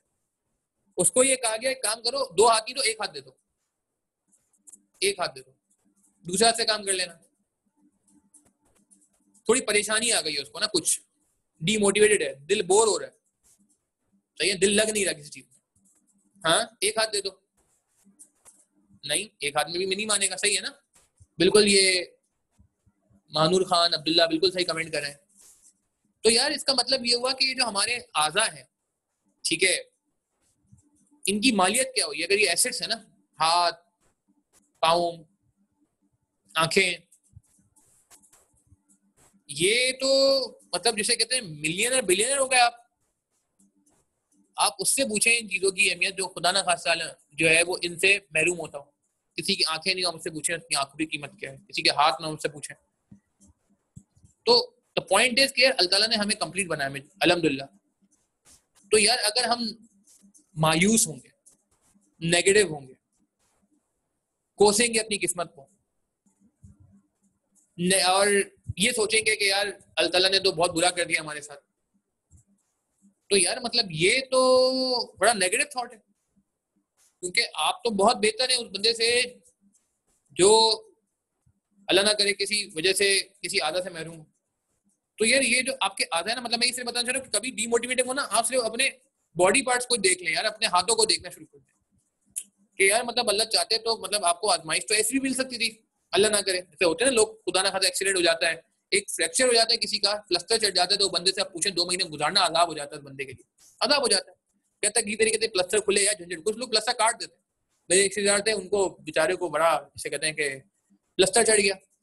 अब वो प्लास्टर जो चढ़ गया, वो बेचारे काम वाले बंदे थे, कह रहे यार कि प्लास्टर तो गले को आ गया मेरे, क्या करें क्या करें। डॉक्टर ने कहा 2 महीने भाई, 2 महीने बंदा रहेगा ऐसी की तैसी, नहीं खोलना। 1.5 महीने बाद उन्होंने फील किया, उन्होंने कहा यार मेरा हाथ मुझे लग रहा है सही हो गया, अब मैं मुझसे नहीं बर्दाश्त होता। उन्होंने भाई वो लिया, छुरी वुरी ली, घर पे खोल दिया प्लास्टर। बोला नहीं भाई मैं ये नहीं बर्दाश्त कर सकता कि मेरा हाथ जो है ना हैंडीकैप्ट हो जाए। तो आप सोचे कि यार मतलब आजमाइश तो जिसे कहते हैं कि लोगों पे क्या क्या आती, तो अगर कोई खुदा ना खास्ता को परेशानी है, कुछ है, तो यार मतलब इट्स अ टेम्पररी वन। और अगेन अगेन अगेन अगेन अल्लाह का हर हाल में शुक्र अदा करें, अपने से नीचे लोगों को देखें और अल्लाह से खैर मांगे। बात हुई थी पिछली क्लास में सब्र जमील पे। हज़रत याकूब अलैहिस्सलाम ने तो शिकवा नहीं किया था, हज़रत अय्यूब अलैहिस्सलाम ने तो शिकवा नहीं किया था, तो नबी थे, अल्लाह ने उनको नबी होने के बावजूद, इतने पसंदीदा बंदे होने के बावजूद आजमाइशों से गुजारा, मगर उन्होंने कभी उफ नहीं किया, नाशुक्री नहीं की, उल्टा शुक्र अदा करते थे वो। तो यार ये अगेन एक ये है कि आप यार लगता है, और बात ये है कि यार कभी अभी मैं ये बात इसलिए कर रहा हूँ कि बहुत सारे लोग रिजल्ट के बाद डीमोटिवेटेड होते हैं कि जी बर्बाद हो गए, रिजल्ट नहीं आया, ये हो गया वो हो गया। ठीक है, बहुत सारी चीजों में गलतियां हमारी भी होती हैं, बहुत सारी जगहों में बैड लक भी होता है, बुरा दिन भी आ जाता है। बीमार हो गए पेपर से एक दिन पहले, अनफॉर्चुनेटली पैनिक हो गए, परेशान हो गए, कोई फैमिली इशू हो गया। तो द पॉइंट इज कि यार मतलब मगर फिर भी बहुत बेहतर हो। तो ये अगेन कुछ बातें थी जो मैंने आप लोगों से कर लूँ। लास्ट में बस एक दुआ करके जो है वो चीज़ों को एंड करते हैं, वाइंड अप करते हैं। थैंक यू वेरी मच, काफ़ी लंबा सेशन हो गया। बिल्कुल जी, हमने अपनी कब्र को नहीं भूलना है। जिस तरह हर बंदे ने मौत का मजा चखना है, हमने भी चखना है। जिस तरह कब्रिस्तान भरे पड़े हैं लोगों से, तो हमने भी एक ना एक दिन अपने कब्रिस्तान जाना है। और बिल्कुल जिसे कहते हैं कि चीज़ों को इस एंगल से देखना है। एंड मोस्ट इंपॉर्टेंट बस रिकॉल कर दूं कि the ultimate objective is not this world. बस ये ध्यान में रख लें यार, क्योंकि अगर आपने ये सोच लिया तो बहुत सारी चीजें, आपकी बहुत सारी मुश्किलें आसान हो जाएंगी, बहुत सारी डिसीजन मेकिंग आसान हो जाएगी अगर आपने ये सोच लिया तो। और मुआशरा भी इंशाल्लाह जिसे कहते हैं कि अच्छा हो जाएगा। चलें जी, दुआ कर लेते हैं एंड में, और फिर इंशाल्लाह परसों एक डिफरेंट टॉपिक के साथ थोड़ा सा रिसर्च करके मैं इंशाल्लाह जो है आपसे जो है क्या कहते हैं मुखातिब होऊंगा। थोड़ा सा कोशिश, बस बैकग्राउंड यही है कि यार हम टाइम काफी जाया कर देते हैं सोशल मीडिया वगैरह में कभी कभार, और ये रातें जो है बड़ी इंपॉर्टेंट है, बड़े लम्हे इंपॉर्टेंट है अल्लाह की याद करके। और कुछ थोड़ी सी और ये बात, अच्छा एक बात बड़ी इंपॉर्टेंट, ये मैं पिछले सेशन में बहुत बार की थी और आज मैंने नहीं कही यार, ये बातें मैं आपसे बाद में कर रहा हूँ, ये बातें मैं अपने आप को पहले सुना रहा हूँ, ठीक है ना। मतलब ये बातें अपने आप से मैं पहले कर रहा हूँ, आपको बाद में सुना रहा हूँ, बात समझ रहे हैं। तो द पॉइंट इज कि all these things are not just applicable on you or anyone else, it's just applicable on me as well, first on me and then on you, ठीक है जी। तो अल्लाह हम सबको तौफीक अता फरमाए। दुआ कर लेते जी। अल्लाहुम्मा सल्ली अला मुहम्मदिन व अला आलि मुहम्मदिन कमा सल्लैता अला इब्राहीम व अला आलि इब्राहीम इन्नका हमीदुम मजीद। अल्लाहुम्मा बारिक अला मुहम्मदिन व अला आलि मुहम्मदिन कमा बारकता अला इब्राहीम व अला आलि इब्राहीम इन्नका हमीदुम मजीद। अल्लाहुम्मा अंतस सलाम व मिनकस सलाम तबारकता या ज़ल जलाली वल इकराम। रब्बना आतिना फिद दुनिया हसनतन व फिल आखिरति हसनतन व क़िना अज़ाबन नार व क़िना अज़ाबल क़ब्र व क़िना अज़ाबल हश्र व क़िना अज़ाबल मीज़ान। अल्लाह ताला हमने जो भी सुना कहा, अल्लाह ताला इस पे हमें पूरा अमल करने की तौफीक अता फरमाए। अल्लाह ताला हम बहुत गुनाहगार हैं, सियाकार हैं, अल्लाह ताला हम सबके तमाम गुनाहों को माफ़ फरमा दीजिए, आमीन। ताला हमारे वालिदैन के गुनाहों को भी माफ़ फरमा दीजिए, ताला हमारे घर वालों के गुनाहों को भी माफ़ फरमा दीजिए, अल्लाह ताला हमारे असातिज़ा किराम के भी गुनाहों को माफ़ फरमा दीजिए, आमीन। अल्लाह ताला हमारे शागिर्दों के गुनाहों को भी माफ़ फरमा दीजिए, अल्लाह ताला हमारे जान पहचान वाले जितने भी हैं आसपास, दोस्त अहबाब, मिलने जुलने वाले, सबके गुनाहों को माफ फरमा दीजिए। अल्लाह ताला पूरी उम्मत मुस्लिमा के तमाम गुनाहों को माफ फरमा दीजिए। अल्लाह तो माफ फरमाने वाला है, माफी को पसंद फरमाता है। अल्लाह ताला हमारे गुनाहों को माफ फरमा दीजिए। अल्लाह हम जकड़े में गुनाहों में, हमारा रुआ रुआ गुनाहों में डूबा हुआ है। अल्लाह हमने बहुत गुनाह किए हैं, हम अपनी गुनाहों का इतराफ करते हैं। अल्लाह तमाम गुनाहों को अपने फजल करम से माफ फरमा दीजिए। अल्लाह रमजान की रात है, 23वीं शब है, लैलतुल कदर 5 रातों में से किसी एक रात में जो है वो होती है। अल्लाह इस रात की बरकत से, रमजान की बरकत से, इस महफिल की बरकत से अल्लाह हमारे गुनाहों को माफ फरमा दीजिए। अल्लाह हमारी मग़फ़िरत फरमा दीजिए। अल्लाह हज़रत जिब्राइल अलैहिस्सलाम की बद्दुआ है जिस पे हज़रत सल्लल्लाहु अलैहि वसल्लम ने आमीन कहा कि जो शख्स रमजान को पाए और अपनी मग़फ़िरत ना करा सके वो हलाक हो जाए। अल्लाह ताला इस हलाकत से बचा लीजिए। अल्लाह ताला हम इस हलाकत के को नहीं बर्दाश्त कर सकते। अल्लाह ताला हम नहीं बर्दाश्त कर सकते। अल्लाह हमें इस हलाकत से बचा लीजिए। अल्लाह ताला हमारी मग़फ़िरत फरमा दीजिए, वरना ये हलाकत तो हम नहीं बर्दाश्त कर सकेंगे। अल्लाह ताला आप ही हमें जो है वो तौफीक देते हैं अच्छे काम करने की, आप ही हमें तौफीक देते हैं दुआ करने की, आप ही हमें तौफीक देते हैं जितने भी हम नेकियां करते हैं। अल्लाह आप हमें आगे भी इतना अच्छे काम करने की तौफीक अता फरमाएं। अल्लाह रमज़ान में भी अच्छे काम करने की तौफीक अता फरमाएं और गैर रमज़ान में भी हमें नेक अमाल में लगने की तौफीक अता फरमाएं। आमीन। अल्लाह ताला हमें जो है वो कब्र के अज़ाब से बचाएं। अल्लाह आज बहुत बात हुई मौत पे, अल्लाह हम सब ने कब्र में जाना है, हमारी सबका जो है वो यकीन है कि हमारी मौत आनी है। अल्लाह ताला हमारा खात्मा ईमान में नसीब फरमाए। आमीन। हज़रत यूसुफ अलैहिस्सलाम आपके इतने चहीते पैगंबर नबी, उनका जिक्र आपने कुरान शरीफ में किया, बड़े जिसे कहते हैं कि उनका ईमान अफरोज किस्सा भी आपने जो है पूरी एक सूरत नाजिल फरमाई। हज़रत यूसुफ अलैहिस्सलाम ने मरते वक्त, अपने इंतकाल के वक्त आपसे दुआ फरमाई थी कि उनका खात्मा ईमान पे फरमा दें और उनको नेक लोगों में शामिल फरमाते हैं। अल्लाह ताला जब हज़रत यूसुफ अलैहिस्सलाम जो है वो आपसे दुआ करते हैं तो हम क्या चीज़ हैं? अल्लाह हमें भी जो है वो अपने आप को कम से कम समझने की और हमें भी नेक बंदों में शामिल कर दें। हमें भी जो है वो इस खुलूस के साथ दुआ मांगने की तौफीक अता फरमाएं कि हमारा भी खात्मा ईमान पे हो जाए। अल्लाह ताला हमें भी नेक बंदों में शामिल फरमा दें। जब हज़रत यूसुफ अलैहिस्सलाम ये दुआ करते हैं तो हम क्या चीज़ है? तो हम भी अल्लाह ताला आपसे यही दुआ करते हैं कि हमारा भी खात्मा ईमान पे फरमा दें। अल्लाह ताला हमें भी जो है नेक लोगों में शामिल फरमा दीजिए। आमीन। ताला हमें कब्र के अज़ाब से बचाइए। ताला हमें कब्र की सख्तियों से बचाइए। अल्लाह ताला हमें कब्र की हौलनाकियों से बचा लीजिए। आमीन। अल्लाह ताला हमें कब्र के अंधेरे से बचा लीजिए। ताला हमारी कब्र को जन्नत का बाग बनाइएगा। अल्लाह जितने भी मुसलमान ईमान की हालत में दुनिया से रुखसत हो चुके हैं, अल्लाह ताला उन सब की मग़फ़िरत फरमा दीजिए। अल्लाह जितने लोग का हमने आज नाम लिया, माज जहरन का, ये उस्मान मून, तलहा गाबा, अरीब और जितने लोग जान पहचान वाले, जितने रिश्तेदार, जितने हमारे मिलने जुलने वाले ईमान की हालत में दुनिया से जा चुके हैं, ताला सबकी कामिल मग़फ़िरत फरमा दीजिए। अल्लाह ताला उनकी सबकी कब्रों को जन्नत का बाग बना दीजिए। अल्लाह ताला हमें भी मौत से पहले मौत की तैयारी करने की तौफीक अता फरमा दीजिए। अल्लाह हम सबका खात्मा भी ईमान पे नसीब फरमा दीजिए। अल्लाह हमें दोज़ख की आग से बचा दीजिए। अल्लाहुम्मा अजिन्ना मिनन नार, अल्लाहुम्मा अजिन्ना मिनन नार, अल्लाहुम्मा अजिन्ना मिनन नार। अल्लाह हमारा खात्मा भी ईमान पे नसीब फरमा। अल्लाह हमें दोज़ख की आग से बचा लीजिए। अल्लाह ताला हमें जन्नतुल फिरदौस में आला मकाम नसीब फरमा। अल्लाह ताला हमें जन्नतुल फिरदौस में आला मकाम नसीब फरमा। अल्लाह ताला हमें हुज़ूर अकरम सल्लल्लाहु अलैहि वसल्लम का पड़ोस हमें नसीब फरमा। अल्लाह हमारा खात्मा ईमान पे नसीब फरमा। अल्लाह ताला हमें नेक हिदायत अता फरमा। अल्लाह ताला हमें ऐसे कामों में लगा दीजिए जिनसे आप राजी हो जाएं और ऐसे कामों से बचा लीजिए जिनसे आप नाराज होते हो। अल्लाह ताला हम बहुत गुनाहगार हैं, खताकार हैं। अल्लाह ताला आप ही हमें बचा सकते हैं, आप ही हमें तौफीक दे सकते हैं। अल्लाह ताला हमें गैर रमज़ान में भी अच्छे काम करने की तौफीक अता फरमाइएगा। अल्लाह ताला हमें अपनी भी फिक्र करने की तौफीक अता फरमा। ताला हमारे आसपास के लोग हैं उनकी भी हमें फिक्र करने की तौफीक अता फरमा दीजिए। ताला इस बारगाह इस मजलिस को अपनी बारगाह में कबूल फरमाइएगा। कोई कमी कोताही हो तो उसको माफ़ फरमा दीजिएगा। ताला हमें मज़ीद जो है वो इस तरह नेक मजालिस करने की तौफीक अता फरमा। अल्लाह ताला इसमें कोई कमी कोताही हो तो उसको माफ़ फरमा दीजिए। अल्लाह ताला इसको कबूल फरमा लीजिए और हम सब को, मुझ समेत हर किसी को, हर किसी को पूरा अमल करने की तौफीक अता फरमा दीजिए। अल्लाह हम सब की जायज़ हजात को पूरा फरमा दीजिए और हराम से हम सब की हिफाजत फरमा दीजिए। सल्लल्लाहु तआला अलैहि खैरि खल्क़ि मुहम्मद व अला आलिहि व सहबिहि अजमईन बिरहमतिका का या अरहमर राहिमीन। जज़ाकल्लाह जी। इंशाअल्लाह फिर आपसे मुलाकात होती है परसों।